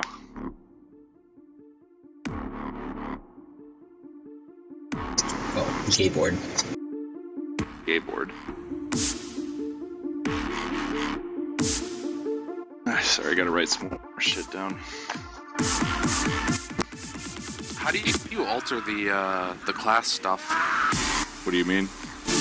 In map If you tool? mouse, yeah, like if you mouse over them, it'll say human fighter for everyone, Oh, 25 HP, That's, blah blah. that's because that's a macro framework that I uploaded that I'm using now.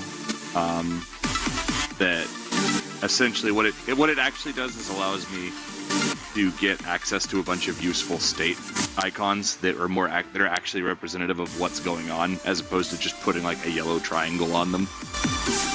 That's helpful. But I haven't taken the time to learn all the rest of it yet. So what I would do for that is, if you go into your preferences, you can turn that off. So I that like way it. it doesn't happen every single time you look at it. I like that there's a group of 4 human fighters. It seems more realistic. Like 4 human plebes. Okay. Anyway, you guys are all asleep, so don't freak out whenever you see what's out there. Don't freak out when you're attacked and mauled to death. Why should I be freaked out when I am asleep? Why should I not be freaked out? And that is coming, and I am asleep. That would be that'd be a perfectly it's reasonable okay. time It's just to be 3 freaked human out. fighters. All right. Let's see. 3 drakes are going to walk through your camp over to where the burning corpse is. Let's see. What are your perceptions? We're like asleep, man. There's Yeah. 0. Actually, no, they're not 0. It's just a -5. Oh fuck. Actually, Barrent and Red, you guys are gonna wake up as these things just walk right on by, and they're gonna start despite the fact that this thing is still burning, they're gonna start like eating it. What is walking by? I'm sorry. It's 3 drakes. They're like small dragons. What the fuck? Can you see in map tools?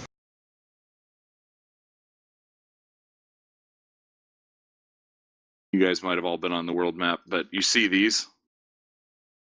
Uh-huh. Yeah, those are the drakes. I send out Avitu silently. All right. Roll stealth check for him or her. Not sure what the gender of this cat is. It. Male.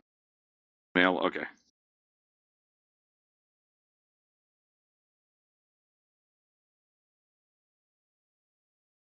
Yes.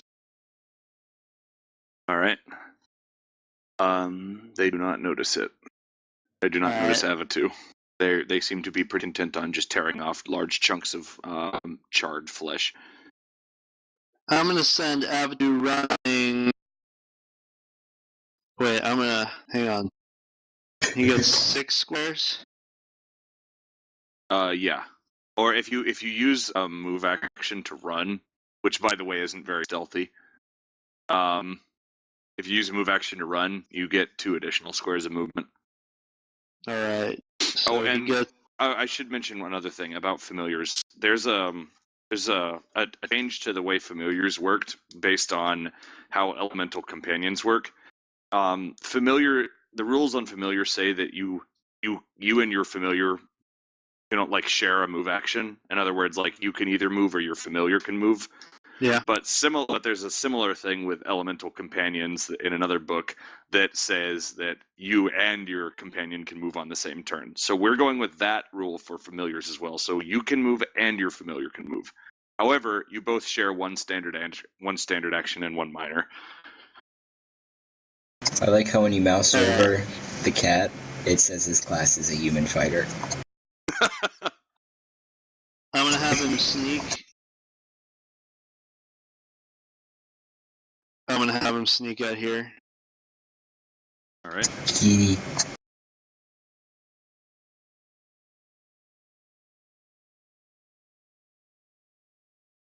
Sneakily.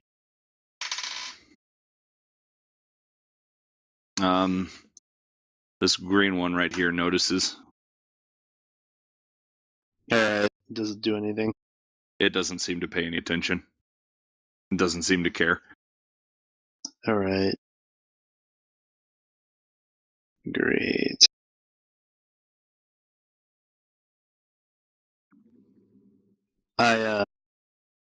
Okay, it doesn't care. Do any of the others care or notice? No, the other 2 don't notice. I'm gonna have Avatu meow loudly. Fuck. Can I have it do that? Yes. It meows real loud. Why would you do that? Like a fucking cat in heat. Like it wants to fight these fuckers. It meows real fucking loud. It's getting ready to fight. Yep, getting ready to. Alright.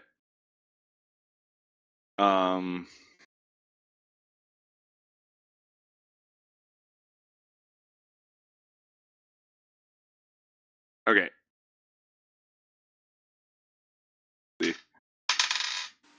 Okay, well.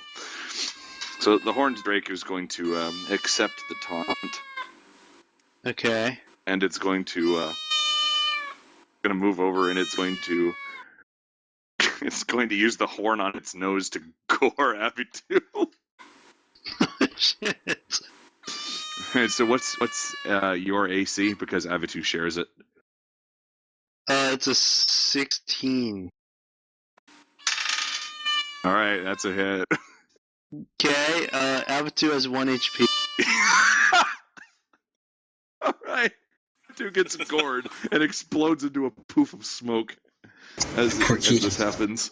I fucking book it while that happens. I run the fuck away. Anyone else? I'm still sleeping, apparently. Yeah, I'm sleeping soundly. No, You one woke up. Barrett, you woke up whenever they walked past. And, Okay. does Zagao notice the cat wailing? I mean, like, the cat in heat? Yeah, actually, your passive perception's high enough to hear a cat in heat. My cat was feeling horny. You realize the cat is a male, right? Yeah, So what? yeah. Okay. He wanted it. Alright, well, Zagao and Barrett, you're both awake. You're both awake, and while this Drake is horning my cat. So wait, did I see that happen also? Yeah, you would have seen that You happen. must have. Okay. Zagao, if you wouldn't have like been awake yet enough, like you're only just now awoken as the thing is getting speared. Like, All right. melted. Okay, that's the Avitu is in passive mode. No. Avidu's fucking dead. Okay, I wake up and chase after Red and see if he's okay. I'm just getting distance between the fucking me and the Drake. Seriously. Zagalf. I'm going to just kind of sit up, stretch, yawn, and look over and see the drakes. Just gonna kind of walk casually Channel Radaka over Neon. and just in draconic and in the most draconically dragonly fashion, politely dragonly fashion possible. Just be like, "Good morning, brother." Dragon. Oh shit. Barrett, move your icon, I guess. Oh, sorry, I forgot. Yeah. So you do that. All three drakes immediately look your way and snort loudly. Oh fuck. Well, Oh fuck. The green one starts treading its foot in the ground like a rhino about to charge. I tell him in draconic, I'll just let you have your food then, and gonna fucking Run the fuck away! run the fuck away.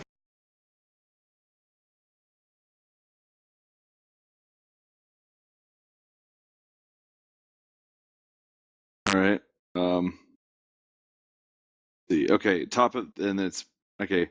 The initiative basically based on what the order has been. The initiative has been set up to be Red, then the Horned Drake, then Barrent, then Zagalf, then the other two drakes. Okay. So that being said, Red, it's up to your turn's up now. Shit. Well,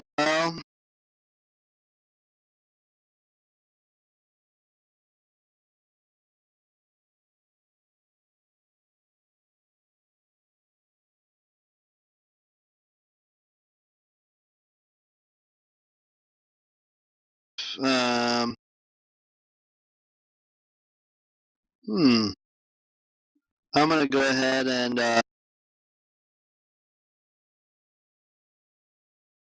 fuck. You're gonna go ahead and fuck. I'm gonna go ahead and fuck. I'm thinking.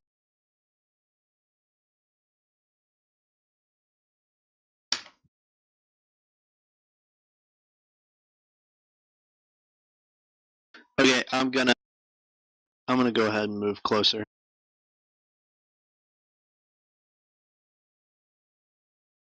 Right there. All right. Abitu's dead. Just keep him inside of you during this time. Yeah. You. Oh God. Yep. He's part of me. Shove my ass. Can I pause or pause my action or something? You can delay an action. Alright, can I delay until... You can't delay. It's not delaying your full turn. How delaying an action works is you state what your action that you're readying is. Like an example would be you're getting ready to spring your sword on somebody that's about to walk around a corner. You have to state what the action you're readying is and what will trigger it. And in this case, you've used your move action, so you can ready either a standard or a minor. Alright, I'm gonna go ahead and ready Punishing Eye. Okay. Ranged 5, so that's 25 feet, so... Yeah.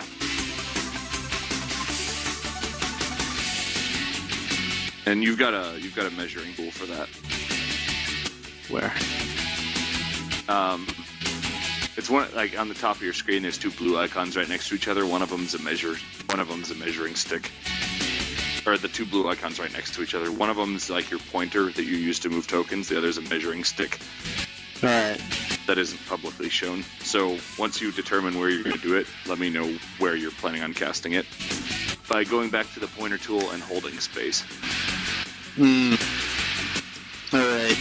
Can I just ready Punishing Eye until the drakes get closer and then determine where I'm going to cast, or do I have to state that at first? No, you can.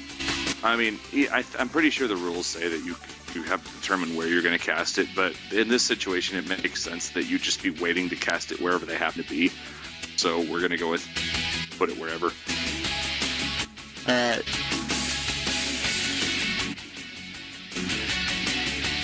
I'm going to go ahead and ready Punishing Eye then. Okay, with the trigger of the drakes getting closer. Yes, sir. All right.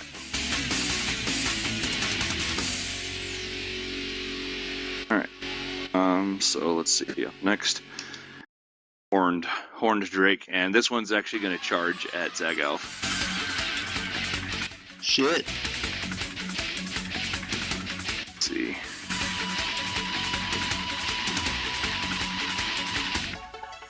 Let's see. Alonth, charging is they just get their movement speed, right? Or is it movement speed +2 like running? It's movement speed. Okay. All right. Well, in that case, he's actually just going to move up to you, Zagalf.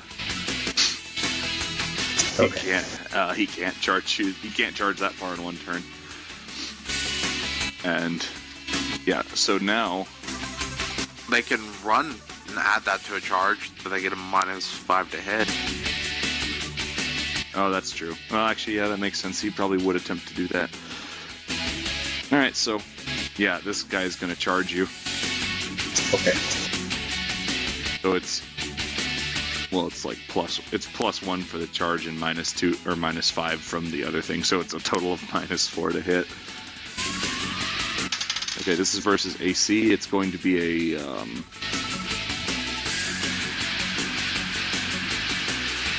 it's going to be a 19, and your AC is higher than that. All right, so you successfully it kind of like bounces off of your armor. A glancing blow bounces off of your armor as the thing charges at you.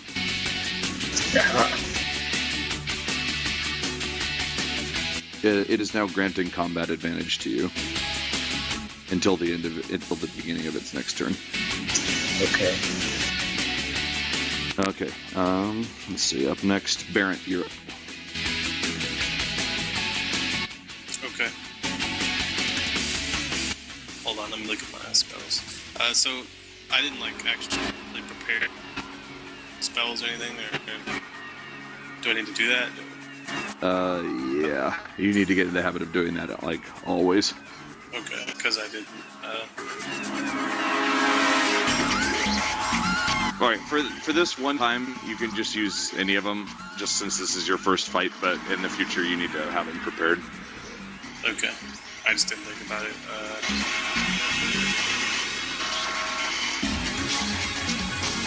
And you still get the same number of allocated spells, of course. Can I only move that within that circle? Is that what that is? No, that's just that's the boundaries of your campsite. That's all that is. No. When I highlight my token. Oh no. That's just an indicator saying you own this token. Okay. Look at your speed on movement on your character sheet. That's how many squares you can move. Okay. It was probably 6 or something like that. Yeah, 6 squares, which is the equivalent of 30 feet.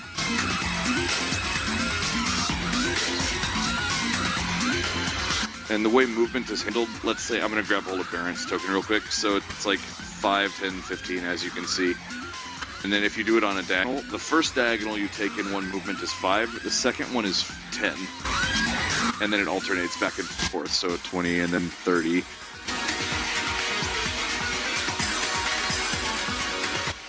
Okay. Actually, I don't think I'm gonna move. Hold on.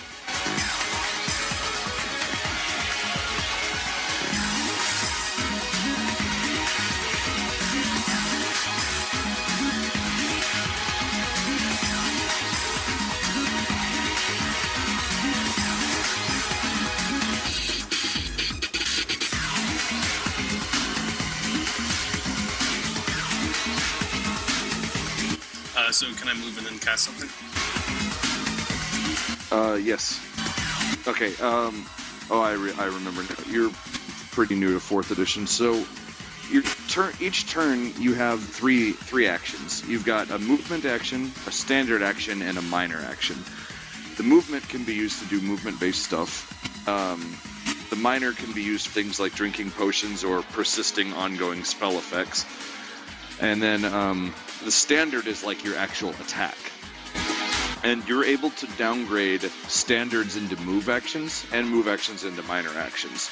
So you can use your standard, so you can use your move to move somewhere, and then use your standard to attack. Okay. And in a lot of cases, you won't ever use your minor. It's typically a pretty specific thing.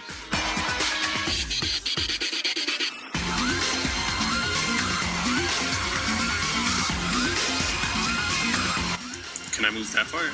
Yes. You have a movement speed of 6, which is 30 feet.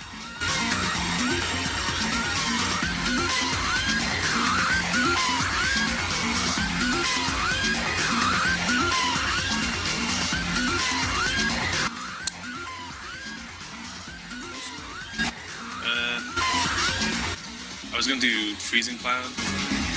Alright. What book is that? Player's Handbook 1, page 160. Okay.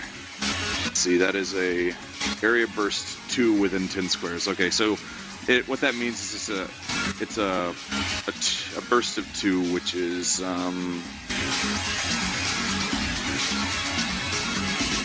okay. So like what that would be is I don't know where I got it.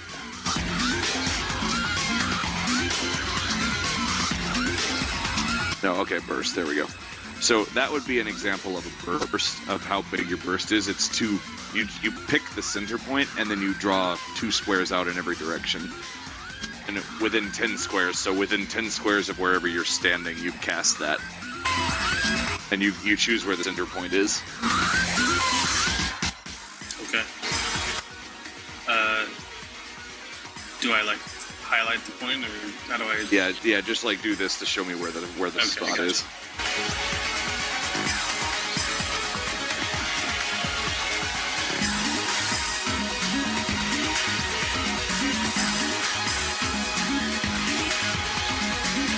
And another good way of doing it is like if you're not like you could just draw a square out like this. Except in your case it would be a blast 2 or a burst 2. So it would actually be a big one. How do you do that arrow thing? You hold down space. I'm doing it right there. Right there? Okay. Like that? Yep. Alright, cool. Alright, so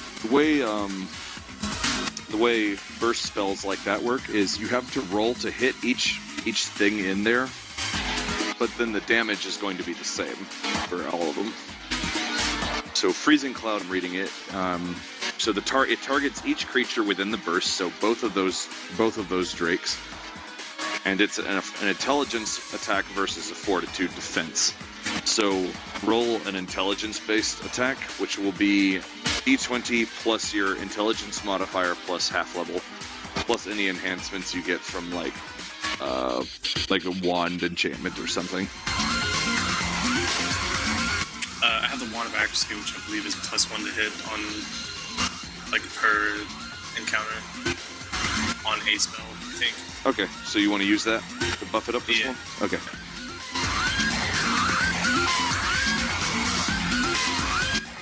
So you need to roll once for Drake 1 and then another time for Drake 2. Okay.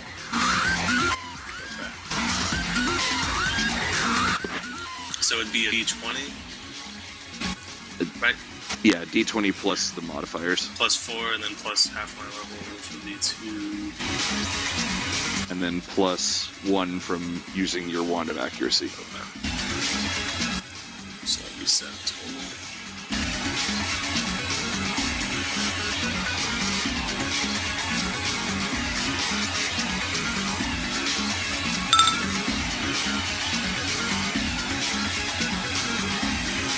Alright, that's going to be a miss on Drake 1. And then for Drake 2, do another one of those rolls.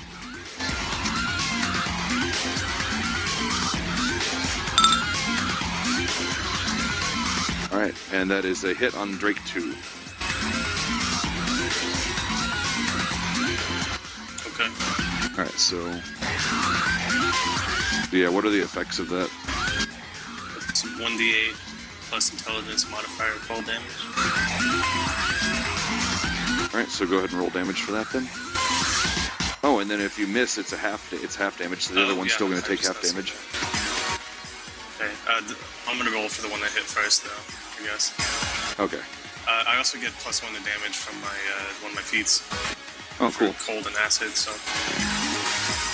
Alright, so go ahead and add that in.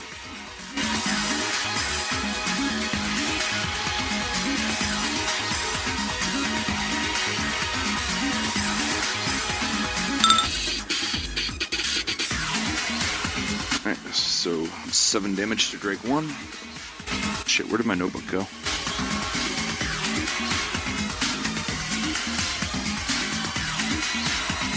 Oh, there it is.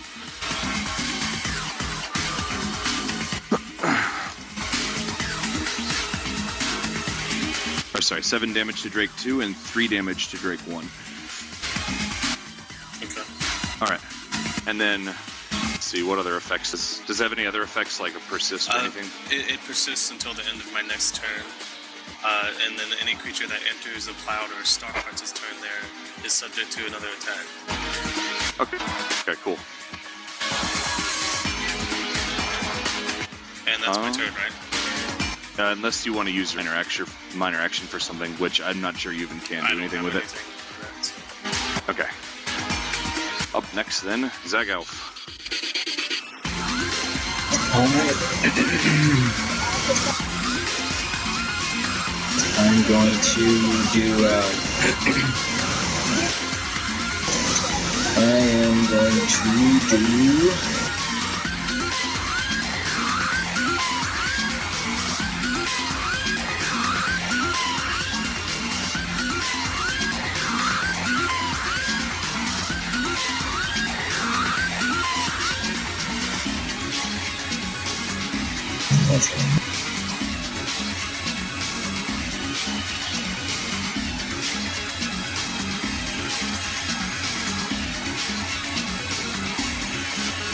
Okay.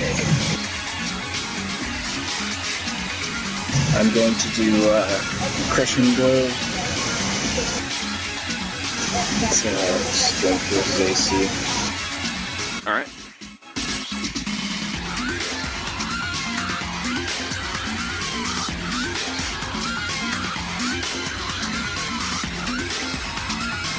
What is and you said give combat advantage or something? Say what? You're kind of... Yeah, you said I had a combat advantage on him or something?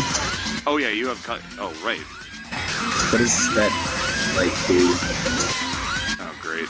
Okay, well that's +2 messing to up. hit. Yeah, it's +2 to hit. Oh, okay. That's...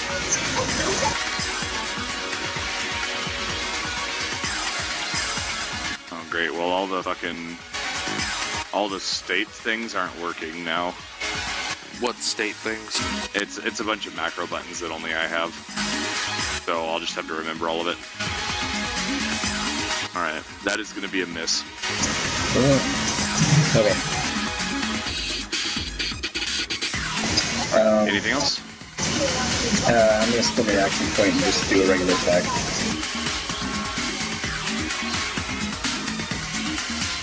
Okay. I still get the combat advantage with that too. Yes, you do.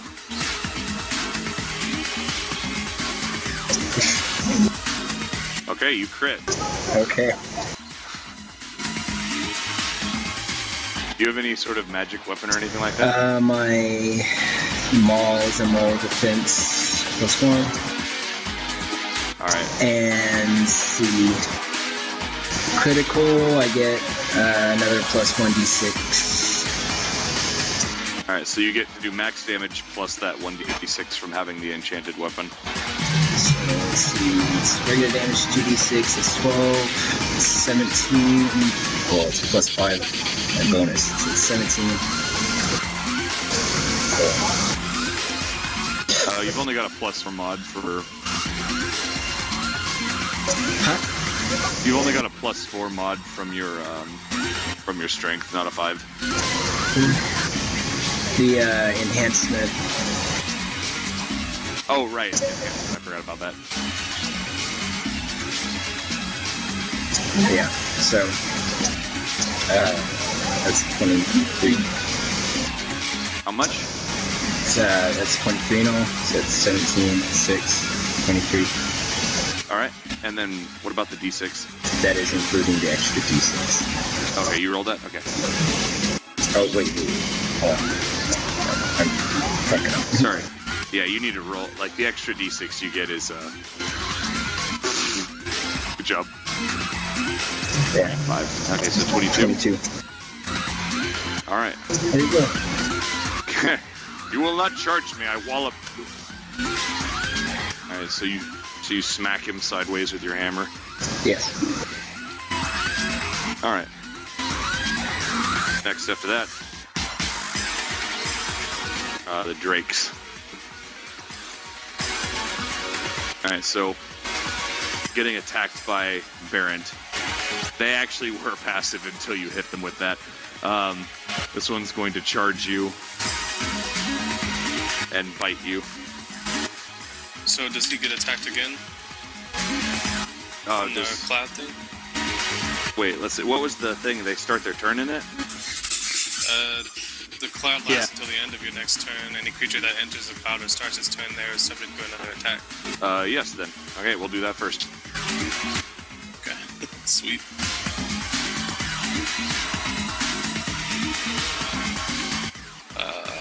It's the same. So these rolls, will they still have the +1 bonus or no? Let's see. That was used on that spell, wasn't it? Yeah. Yeah, it would actually. Oh, okay. Because it's still the same spell. Cool.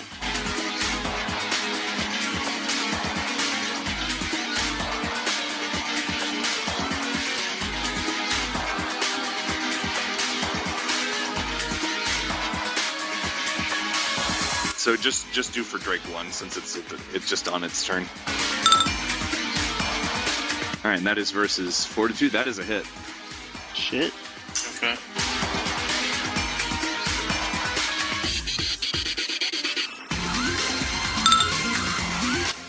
So 11 damage. All right.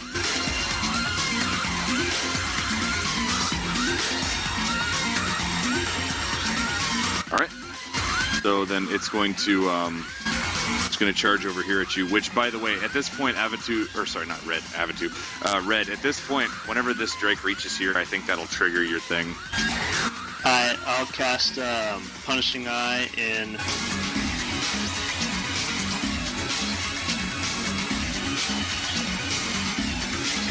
I'm trying to point it out. Hang on. If you're in the measurement tool, it doesn't work. That's what. In this square? Okay, and how big? It's a 3 square. It's a 3 square, and it's hang on.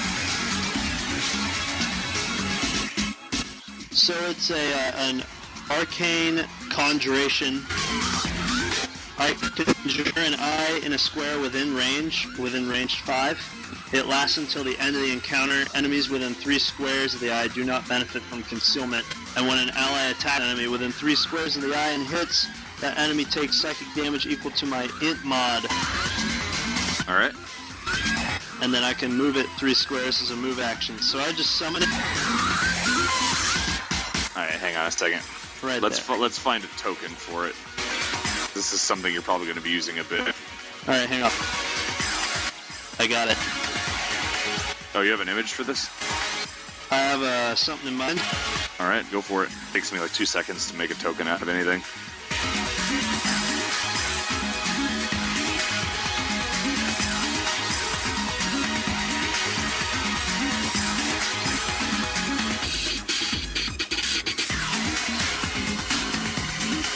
All right. I guess that's appropriate. Yes.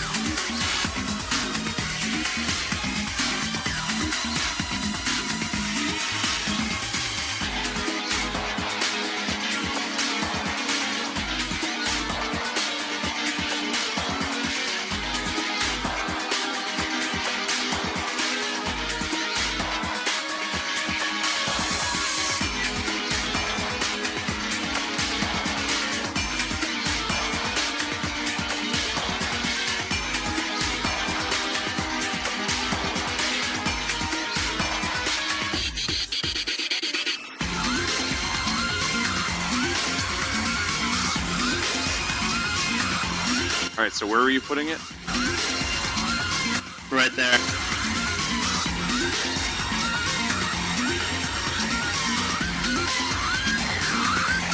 Okay.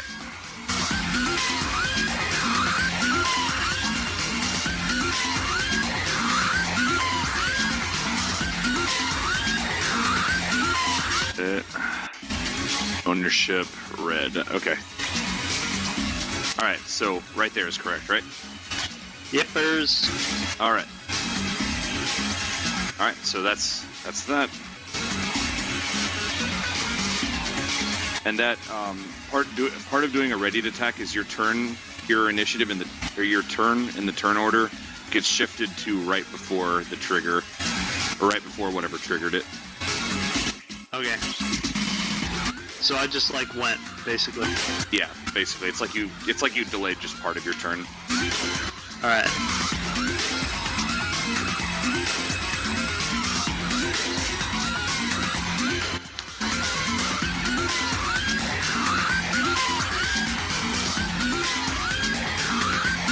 Not so sure this note card thing is going to work out. This is tedious. Okay. Okay, so anyway, it's going to bite at you, Barrett, as part of its charge. Your AC. Okay, that's going to be a hit. Jesus, these things hurt. Oh my god. Okay, for 14 damage. Can I do something? What's that? It's an immediate interrupt, and the trigger is an enemy hits and deals damage to one of my allies. Okay. It's called shocking feedback.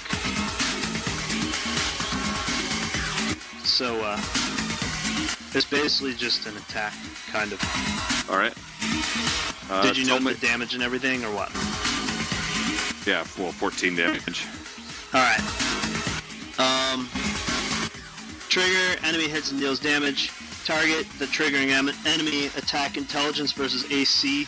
Hit 2 weapon die plus intelligence modifier lightning damage, and the ally hit gains resist 5 all until end of my next turn.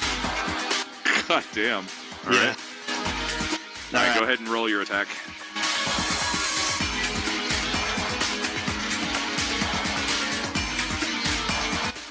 Intelligence versus AC, so that's...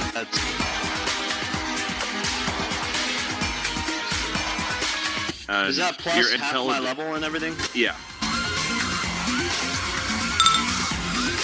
Fuck! God, you roll a lot of ones. God bless, it's critical miss.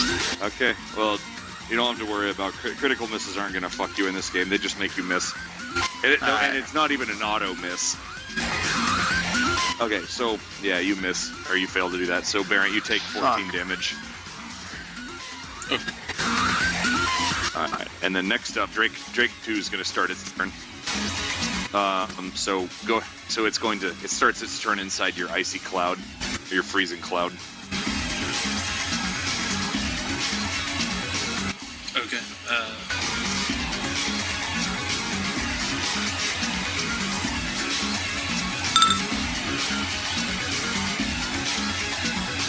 Alright, that is a hit. And 10 damage. Alright, cool. Thank you. You're welcome. That song was getting really old.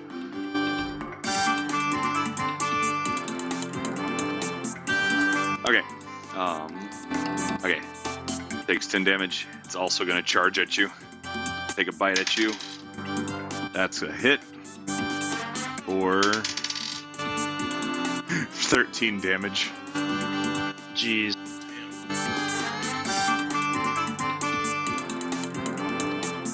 All right. Are you like almost dead or what? Hold on. It's not letting me edit my character. Are you logged in?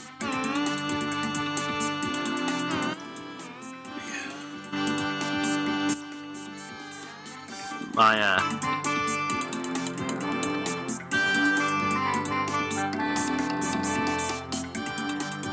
Okay, So you did 14 and then 13? And then 13, yes.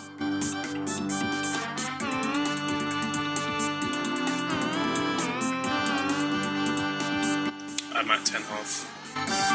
How does max HP work again? What do you mean? It's like starting HP plus con mod or something? It gives you a flat HP plus your score. Like if you have 18 Constitution, then it's 18 plus whatever your class is, plus the amount you get per level. And the amount per level is not affected by your con mod. It's just flat based on what your class is. Did you do that wrong? Oh yeah. I got 12 HP right now. Isn't... What? Okay, no, Something's wrong. You gotta figure that shit out, because that's not gonna... You're not gonna live very long with that much HP. Holy shit. Something's wrong. Yeah, 12? Yeah, if you get clipped for 7 damage like you did in that 3.5 game, you would die. Almost. I know. It's like he clips you for 6 damage. I'm unconscious, guys. No, that actually happened. I had HP at the time.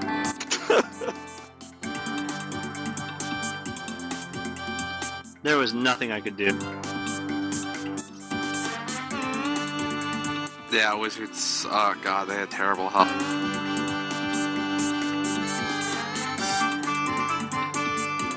Alright, so it's 12 plus con score.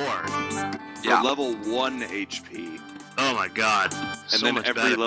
level after that, you gain a flat amount based on what your class says you get per level. Mage, you're plus 4 per level. I'm an artificer. Oh, then it's plus 5. Plus 5? Yeah, plus 5 per level for artificer.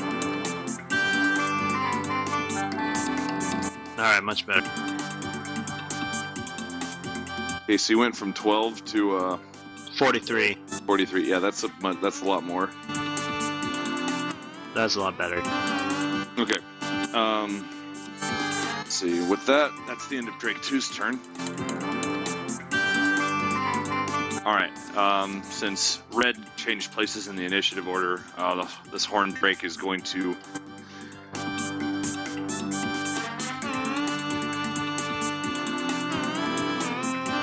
gore at you, or it's going to try and gore you again with its horn. Alright.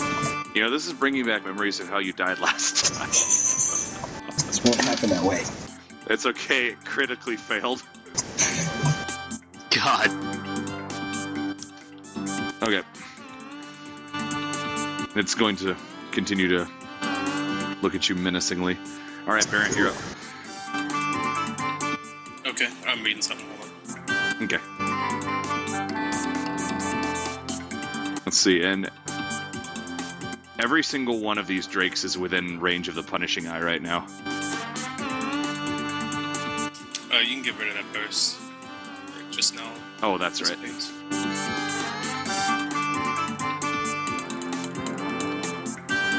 Well, good job, you put out the campfire.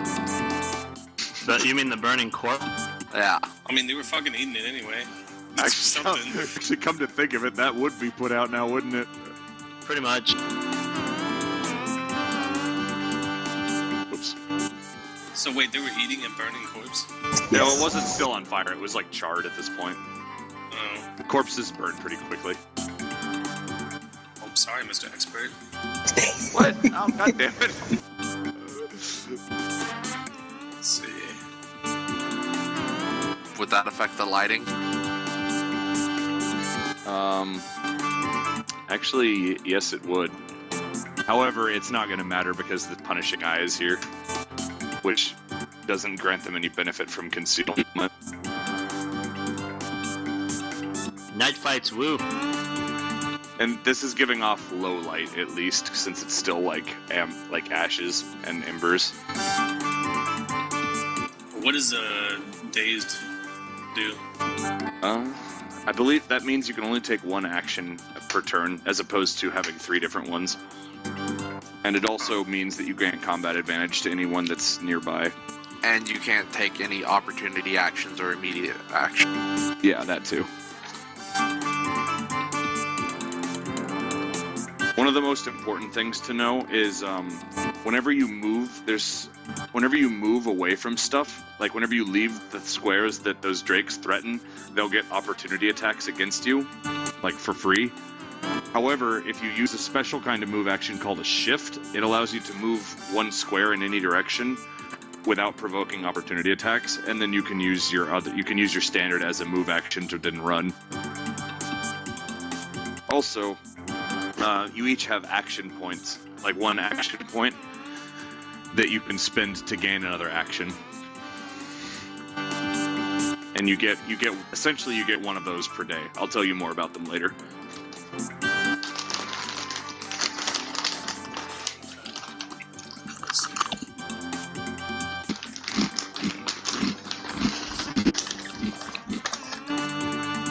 Crunch, crunch, crunch, crunch.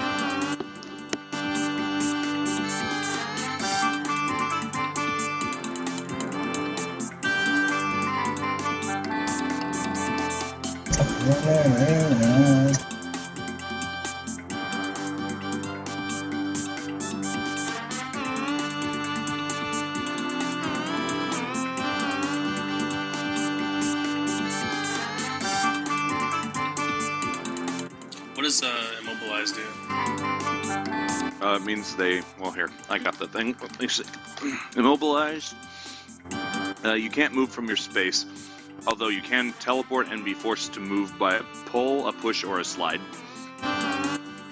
So that's all they can do, is they just can't move. Okay. Would they still get attacks of opportunity or whatever? Yeah. Damn.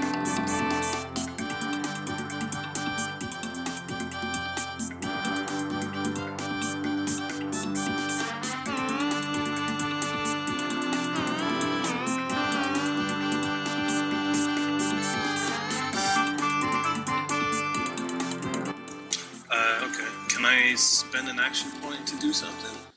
Yes. Okay. You haven't used any of your regular actions yet, though. Well, what I was wanting to do is do Expeditious Retreat. Yeah? Which is a utility spell. Alright. It lets me shift. Let's see.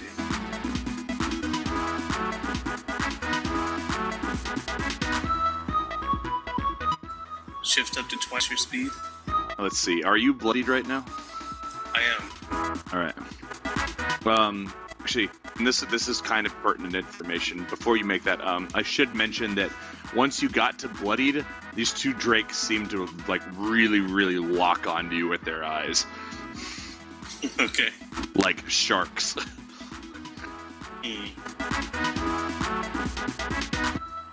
Okay.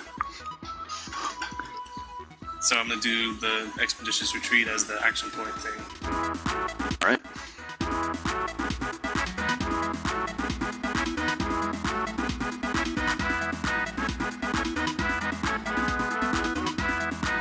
Do we gain Surge's level?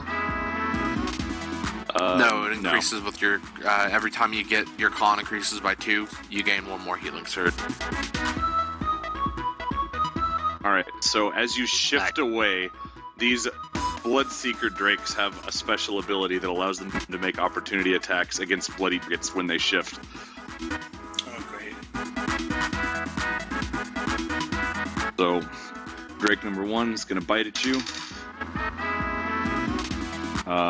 That's actually going to be a miss. Thank God. You rolled a 2. Alright, and then Drake number 2, that's going to be a hit. And they also gain a +3 bonus to damage rolls against bloodied targets. And let's see. So that is that's 8 damage. Okay.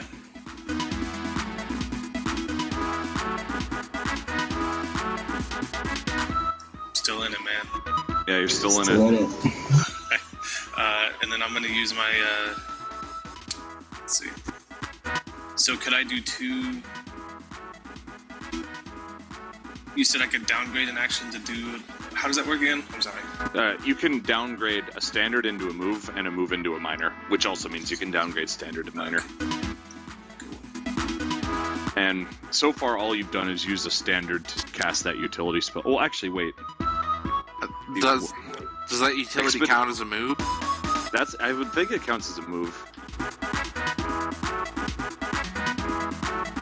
Let's see. Daily. It's a daily power that counts as a move action. So you still have a standard and a minor. I mean, Shouldn't he have 2 standards? he used an Or did he already action attack? point. Well, I mean, you said that you're going to action point, but Well, so I didn't have to use that action point then? Is that what you're saying? not to have a standard here. No. Oh, okay. Is it, yeah, like read the for Expeditious Retreat. The keywords are daily arcane, and then it specifies that it's a move action. Oh, okay. So I still have my standard, right? That is correct. Okay. I'm gonna cast Icy Rays. It's a range 10, and it's gonna be at both of those guys. All right. Let's see. And so if I want to use a feat, I was gonna do Action Surge, I think. What does that do? You gain a +3 bonus to attack rolls you make during any action you gained by spending an action point. Oh, Oh. okay. I see what you mean. That's what the action point's for. Yeah, Yeah, well, you can spend an Well, I action didn't know- point I here to do that. yeah. I didn't mean to. I wasn't aware that there were abilities like that. That's cool. Yeah. All right, well, in that case, you can use an action point here to cast that, and you'll still have another standard left over. That's my plan. All right, go for it. Okay. All right, is this like, what is this against? Flex. Reflex, okay.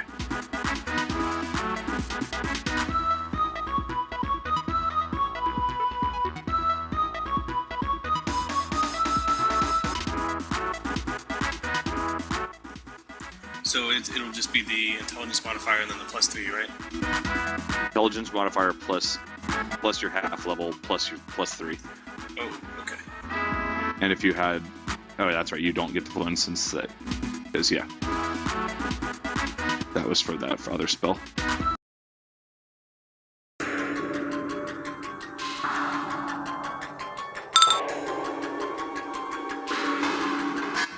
Number 20.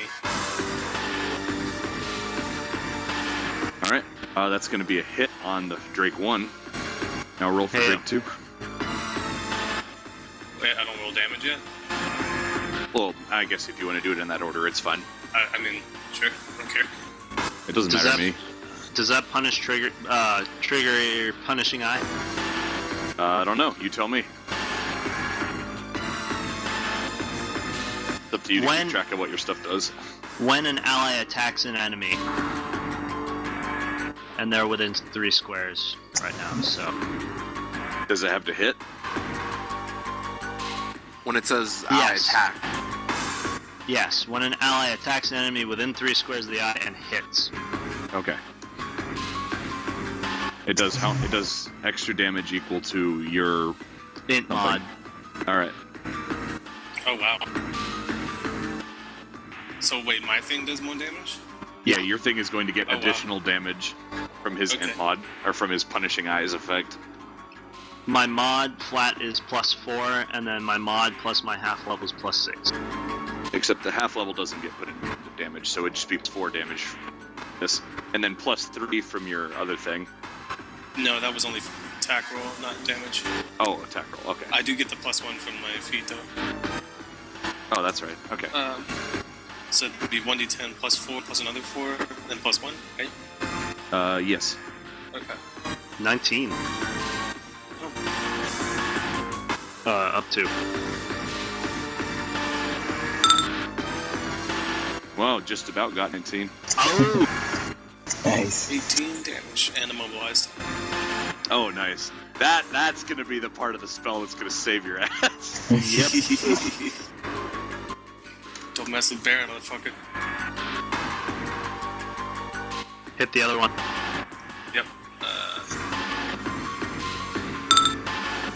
And that's almost a crit, but that is definitely a hit. Nice. Do I still get the punishing eye thing or no? Oh yeah. Yes. Yeah. Oh yeah. 12 damage. and also immobilized. All right. Nice. Okay. And then since I spent an action point for that, can I still do another Yes. action? Sweet. Jesus.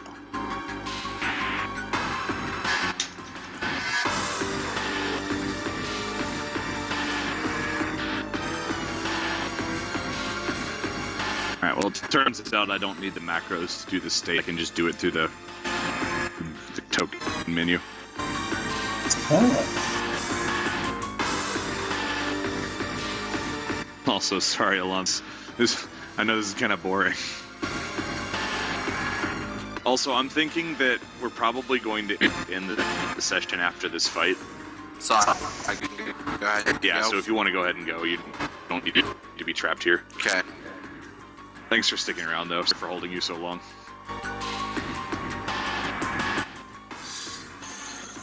What is okay, never mind.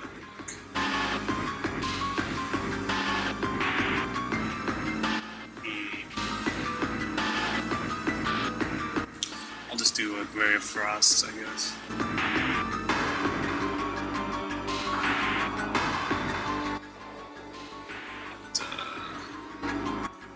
Drake 1. Alright. And it'll be versus Fortitude this time. Okay. Will this... Okay, never mind. So this will just be straight dice, I believe.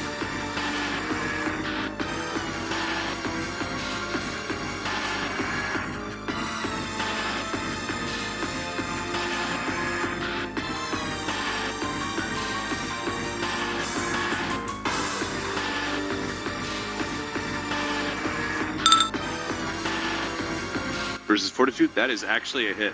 You beat its Fortitude by 1. Sweet.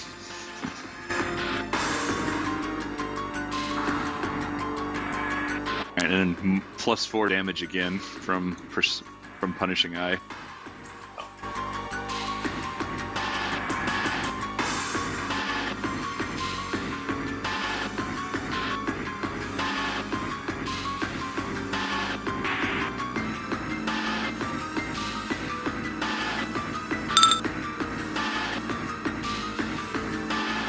Jeez. You take damage, but you deal damage. Alright. It's like glass cannon, man. That's what the wizard is. Oh, also, I should have mentioned at this start, whenever you hit these guys these guys have actually both been blown as a result of your last attack before this one. Okay. Health. Less. Okay. Oh, and Ray of Frost also slows, but you're immobilized anyway, so... Okay. And I guess that's my turn.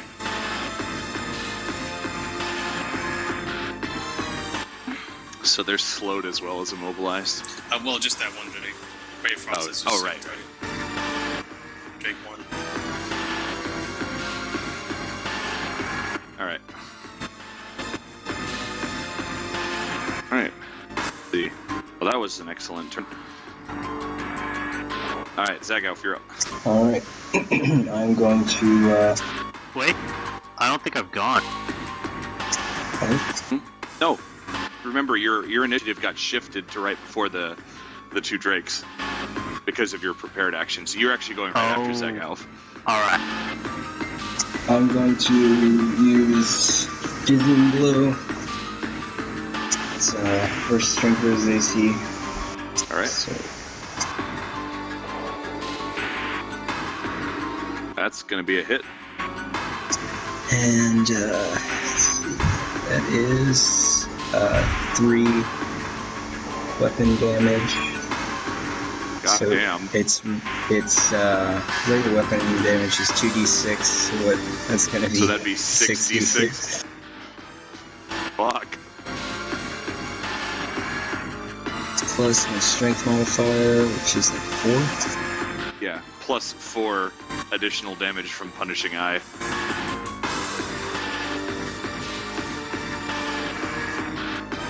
Good God.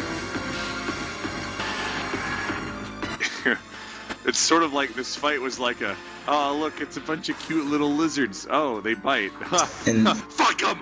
I still got my regular bonuses, like that I usually get for like my damages, like if I did like a regular attack, or is that just like whenever there's just 3 weapon modifier, or whenever there's just 3 weapon damage, that refers purely to the dice rolls from the weapon. so I don't get those extra bonuses like for my regular weapon attacks?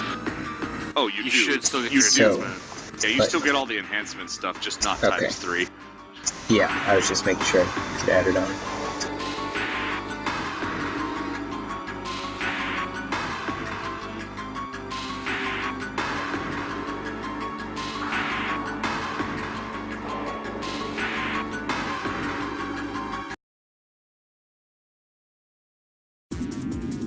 So it should be 13 if I have a +4 for my strength mod, +4 for the fish punishing eye, and I get a +5 usually for my damage from my ability and its enhancement. So that's 66 plus 13. Jesus. Jeez. This A is lot of damage.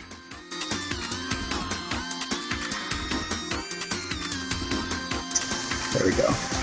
Alright. 31. Alright, that thing is now bloodied. Oh, That thing is just now. pretty far beyond bloodied. Okay, I was like, Just now. Yeah. it's only just barely bloodied. Fuck. No. It's not looking too good. It's still got some health left, don't worry, but it's like you hit it pretty fucking hard. You walk that thing into the dirt. So the other 2 drakes have been frozen solid. Or not frozen solid, but like they can't move. They're like encased in ice. And then this one you're just like, fuck you. Okay. Do you want to do anything else? I think that's it, really. I think that's really all I can really do right now. That's it. Pretty happy. Okay. Red, you're up. I've been thinking about this. Also, I'm here's a hint. Since you guys were planning on you were just about to take an extended rest, I highly recommend using your action points sometime in this battle. Already done.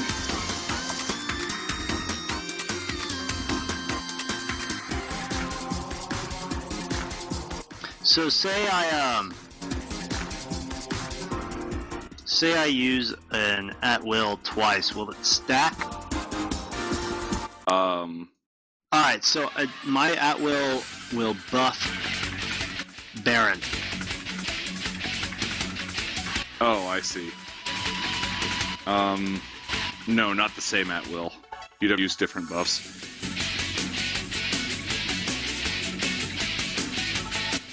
Alright. Generally speaking, it's like if you're giving him an enhancement bonus to armor, like this is I don't know if this is actually what it does, but if you're giving him an enhancement bonus to armor, and then you give him a second enhancement bonus, the enhancements don't stack. That's how it works. Alright, well, Like, does it say is it an untyped bonus, or is it a power bonus, item bonus? Yeah, like what kind of bonus is it? You have to use different bonuses. Different bonuses stack, but if you're doing 2 power bonuses, for example, they wouldn't stack. And then untyped will always stack unless it's from the same power. I'm just gonna go ahead and use, I'm gonna read it, because I'm gonna use it first. Anyway. Magic weapon. Attack against one creature intelligence +1 versus AC. And on hit, it's 1 weapon plus intelligence modifier damage. Each ally adjacent to me gains a +1 power bonus to attack rolls and a bonus to damage rolls equal to my con or whiz modifier until the end of my next turn. Alright, so that would be power bonuses then. So No, yeah. it sounds like the rider is untyped. The +1 to AC and or the +1 Okay, is a power bonus. what but book is this in? Or is it in a Dragon magazine? This is in it's just the right under Artificer, at will, level 1 at will. Okay. The damage bonus doesn't sound like it's typed.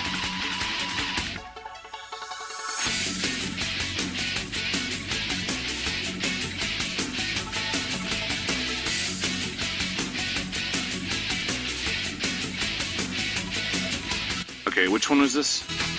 Magic weapon. Yeah, well, magic weapon. Okay. So, are you talking about? We're talking specifically about whether or not the buff stacks, right?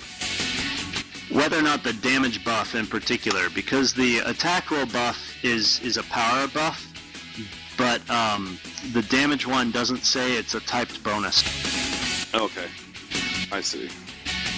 Yeah, we're gonna say that's also a power bonus, so it won't stack. All right. It is. It got errated to be a power bonus. Does that make All this? Just logically, it makes sense that it would be a power bonus.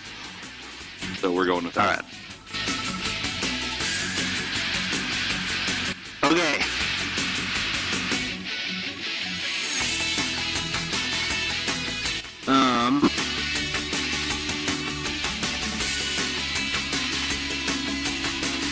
I think crossbow is 1530, right?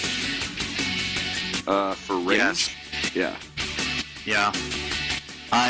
I'm gonna get a -2 at this range, right? Because it's 20 feet.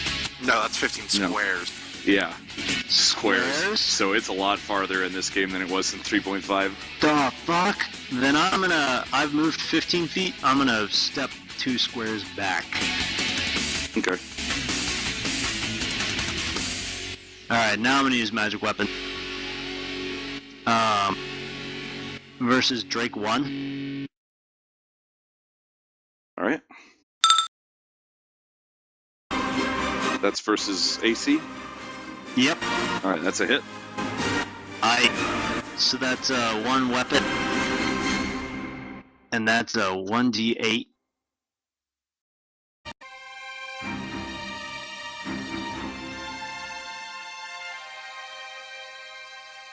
Plus intelligence mod.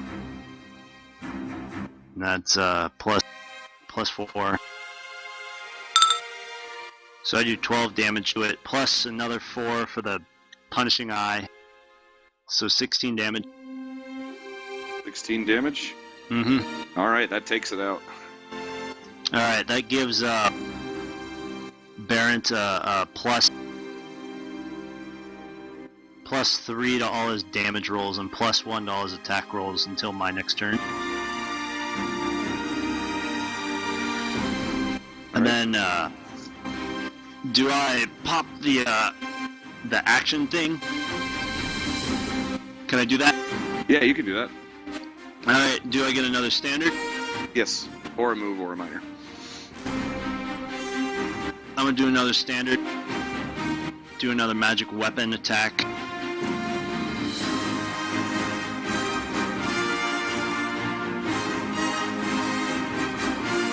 On the Drake 2.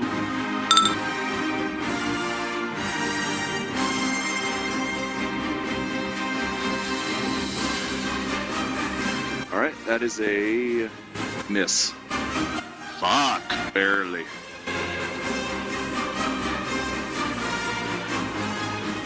Alright. Alright.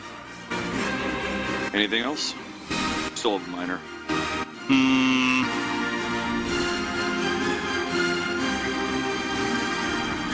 Minor.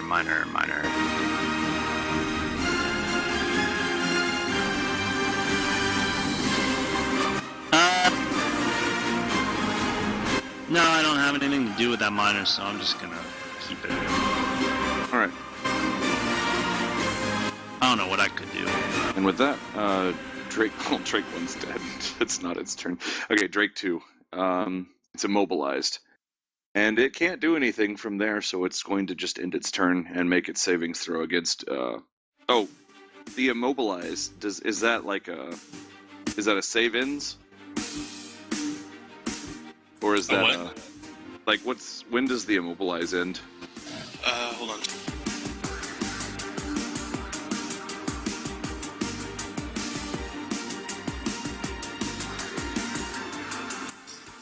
Target is immobilized until the end of your next turn. Okay. So it continues to be immobilized then. Can't do jack shit.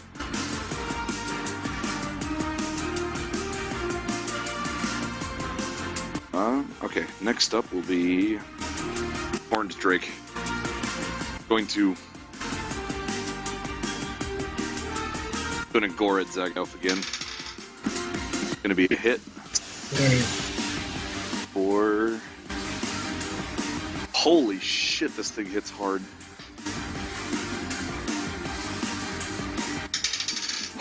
Out of it rolls 1s and 2s, never mind. Alright.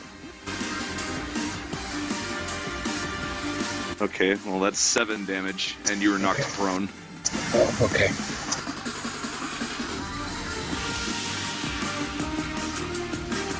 Channel, parent, link to 24.media.tumblr.com.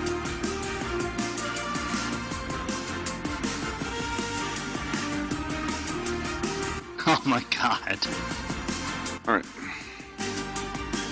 Barrett, you're up. Okay. Please tell me that's a joke.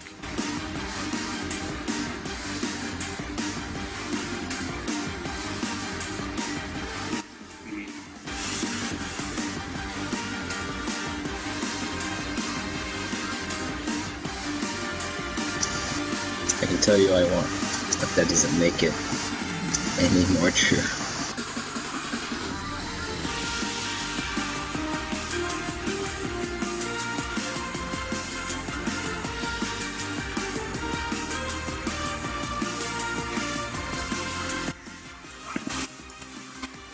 Okay. I'm going to...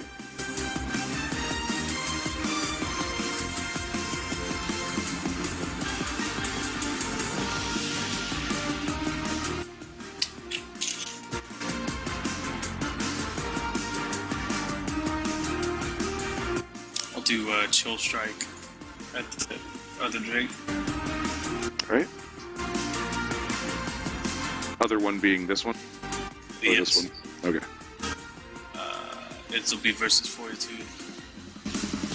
Alright.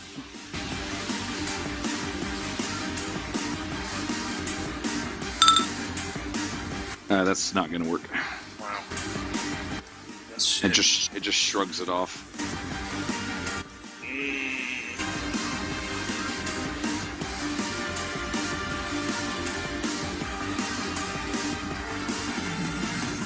Anything else? Wait a minute. Red, what was your bonus again? I forget what it was. +1 to attack rolls. Oh, okay. So yeah, that wouldn't have. It still would have been a miss.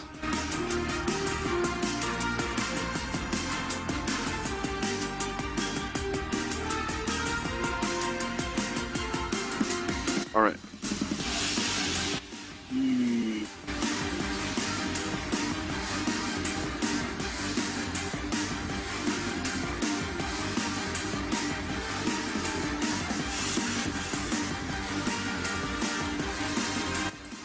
I don't think I can do anything else. As far as I know.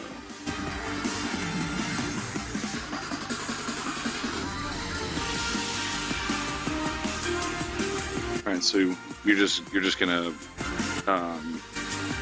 That's it. Yeah, I don't think I can do anything else, can I? You can move.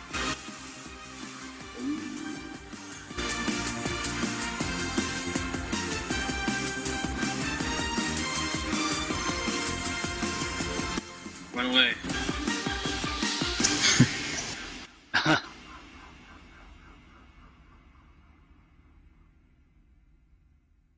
Bye, nerds.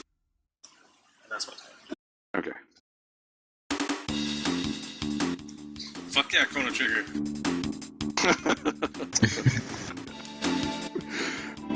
All right. Let's see. Next up, Zagalf. Okay.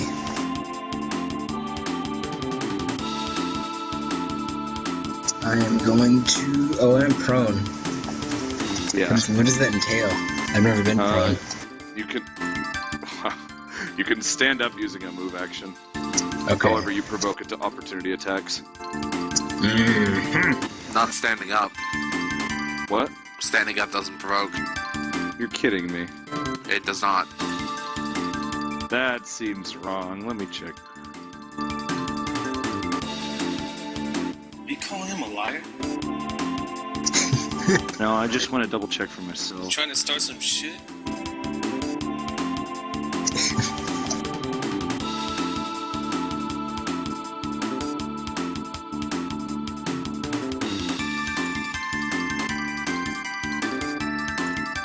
Kitty. Channel, Barrett, link That's to my face one. media.tumblr.com. Oh, Oh my god! That's Oh what the my cat looks God. like. Oh my god, that's kind of what the cat looks like, yes. Okay, what? something that Andy wasn't gonna let me do, and I still think he won't let me do it, is, on dismissal of my familiar, I was gonna have it explode and viscera go everywhere.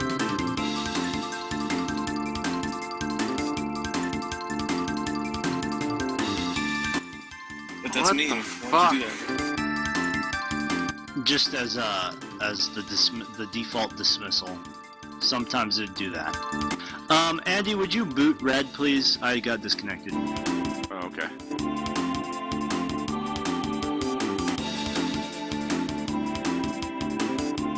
Alright, I did it. Awesome.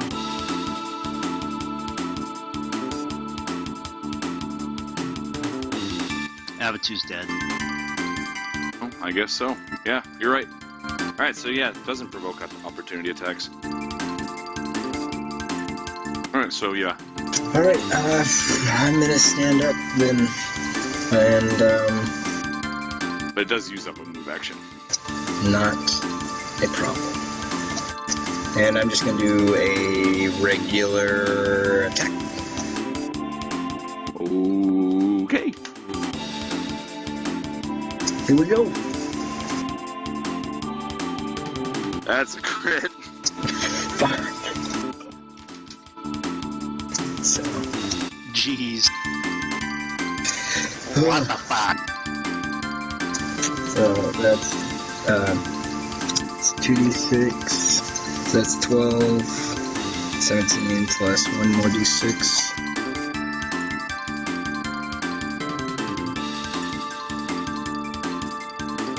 And 22, How much? 22 damage and all. Oh shit. Alright, yeah, you smack a bitch and it dies. Fucking get it done, Alright. dude. Baron cheers. Very far away. Very far away. Good job! Get that guy. Get that guy. Alright, and this guy is no longer immobilized. Alright, up next, Red. I'm gonna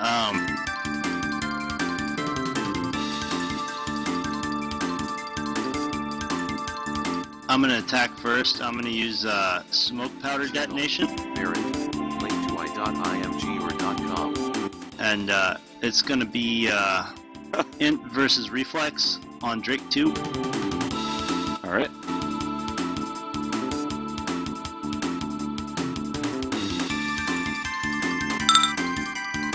That's a hit, sir. Hi. And then on hit, 2d8 plus int modifier fire damage and ongoing 5 fire damage. Alright. Which does it get like? Okay, hang on.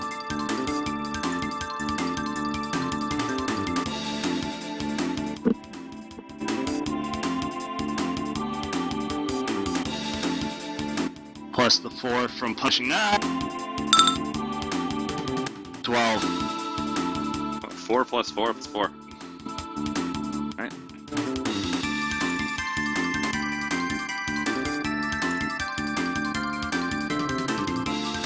Ongoing All right. 5 fire save ends. Alright. Anything else? Hang on, I'm gonna grab some. Yeah, you blast it with fire. You like point your crossbow at it and fireball. Not a crossbow bolt, just fireball.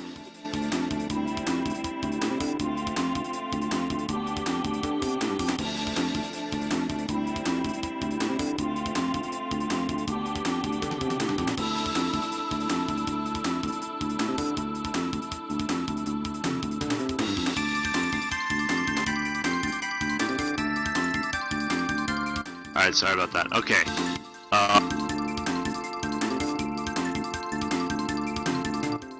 Did it die? No, it did not. Alright. Looking pretty messed up now, though. Did he died? Did I missed? I'm just gonna, I don't have any minors and I don't have any, standards. All I've got is a move, so I'm gonna run. A little bit. Don't forget Kitty. Yeah, forget the cat. Alright, that's good. Alright. Oh, strike 1. Well, it takes 5 fire damage.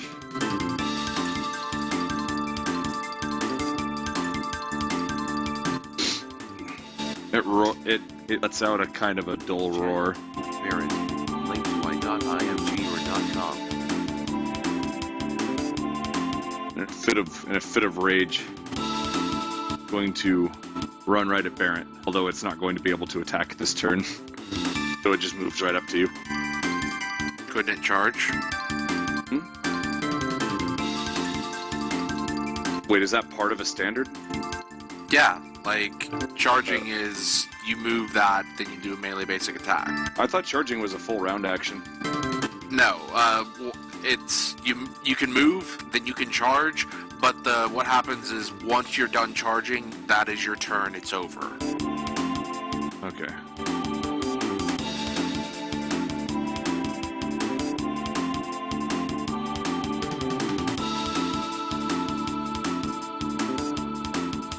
Okay. Alright, so yeah, it's gonna charge Barrett then. And bited you. What's your AC? It is 16. That's gonna be a miss. Damn right it is. It rolled its total result was 16. And its defender's advantage. Alright. Well, that's the end of its turn.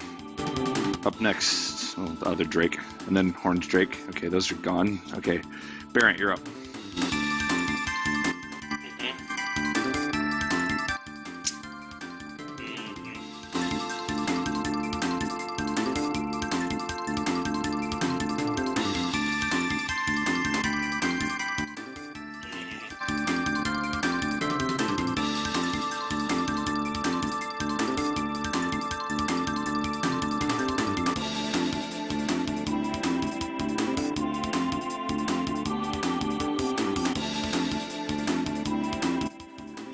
Alright.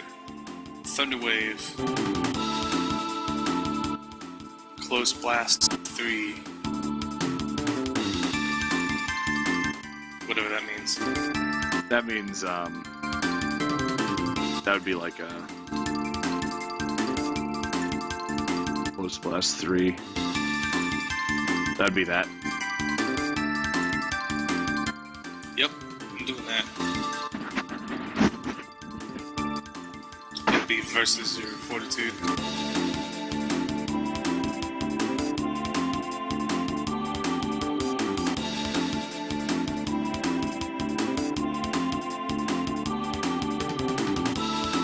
Alright, go for it.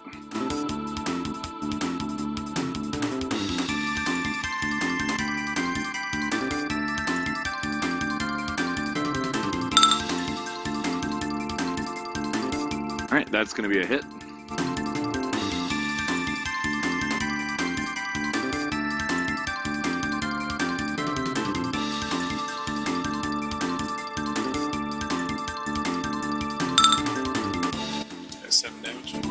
damage. Alright, that does exactly enough damage to kill it. It tried so hard, but failed. Alright. Hold on, wait.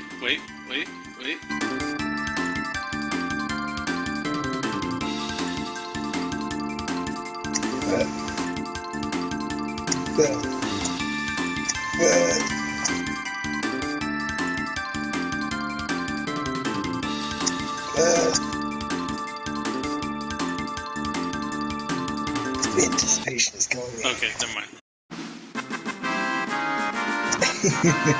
Oh man, dude, I was just about to link him that. Damn. Way ahead of you.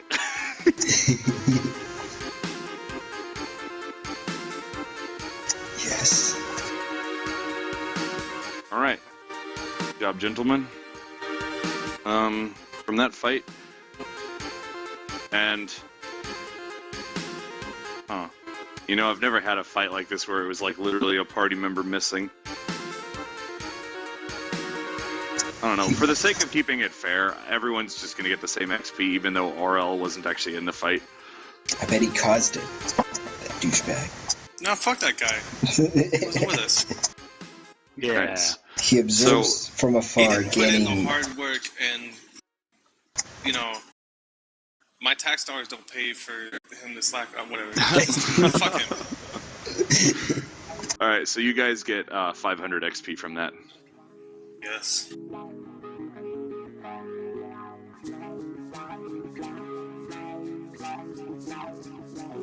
Alright, well, you guys successfully killed the scavenger drakes that came to the scent of the burning body. Good job, Zag Elf. You're welcome. That's free XP there. Not free, but it's good. Alright. And I think that's going to end the session for tonight. Alright. Alright. Also, I was thinking, I was able to actually get Sundays off almost always. So if you guys want, we can continue doing this on Sunday nights. Works for me. Yeah, it works for me. I'll keep trying. Alright, I understand that you've got like crazy ass job schedules, Foxy. Yeah. I'll at least be able to do like every third, I think. Yeah. Yes. Yeah, we might end up playing like every third week or something. Alright. But anyway, so I'll be in touch with you guys as to what all's going on. And Awesome. with that, good session, guys. Yes. Good sesh. Thank you. Yes. You. Adios. Alright, see you guys.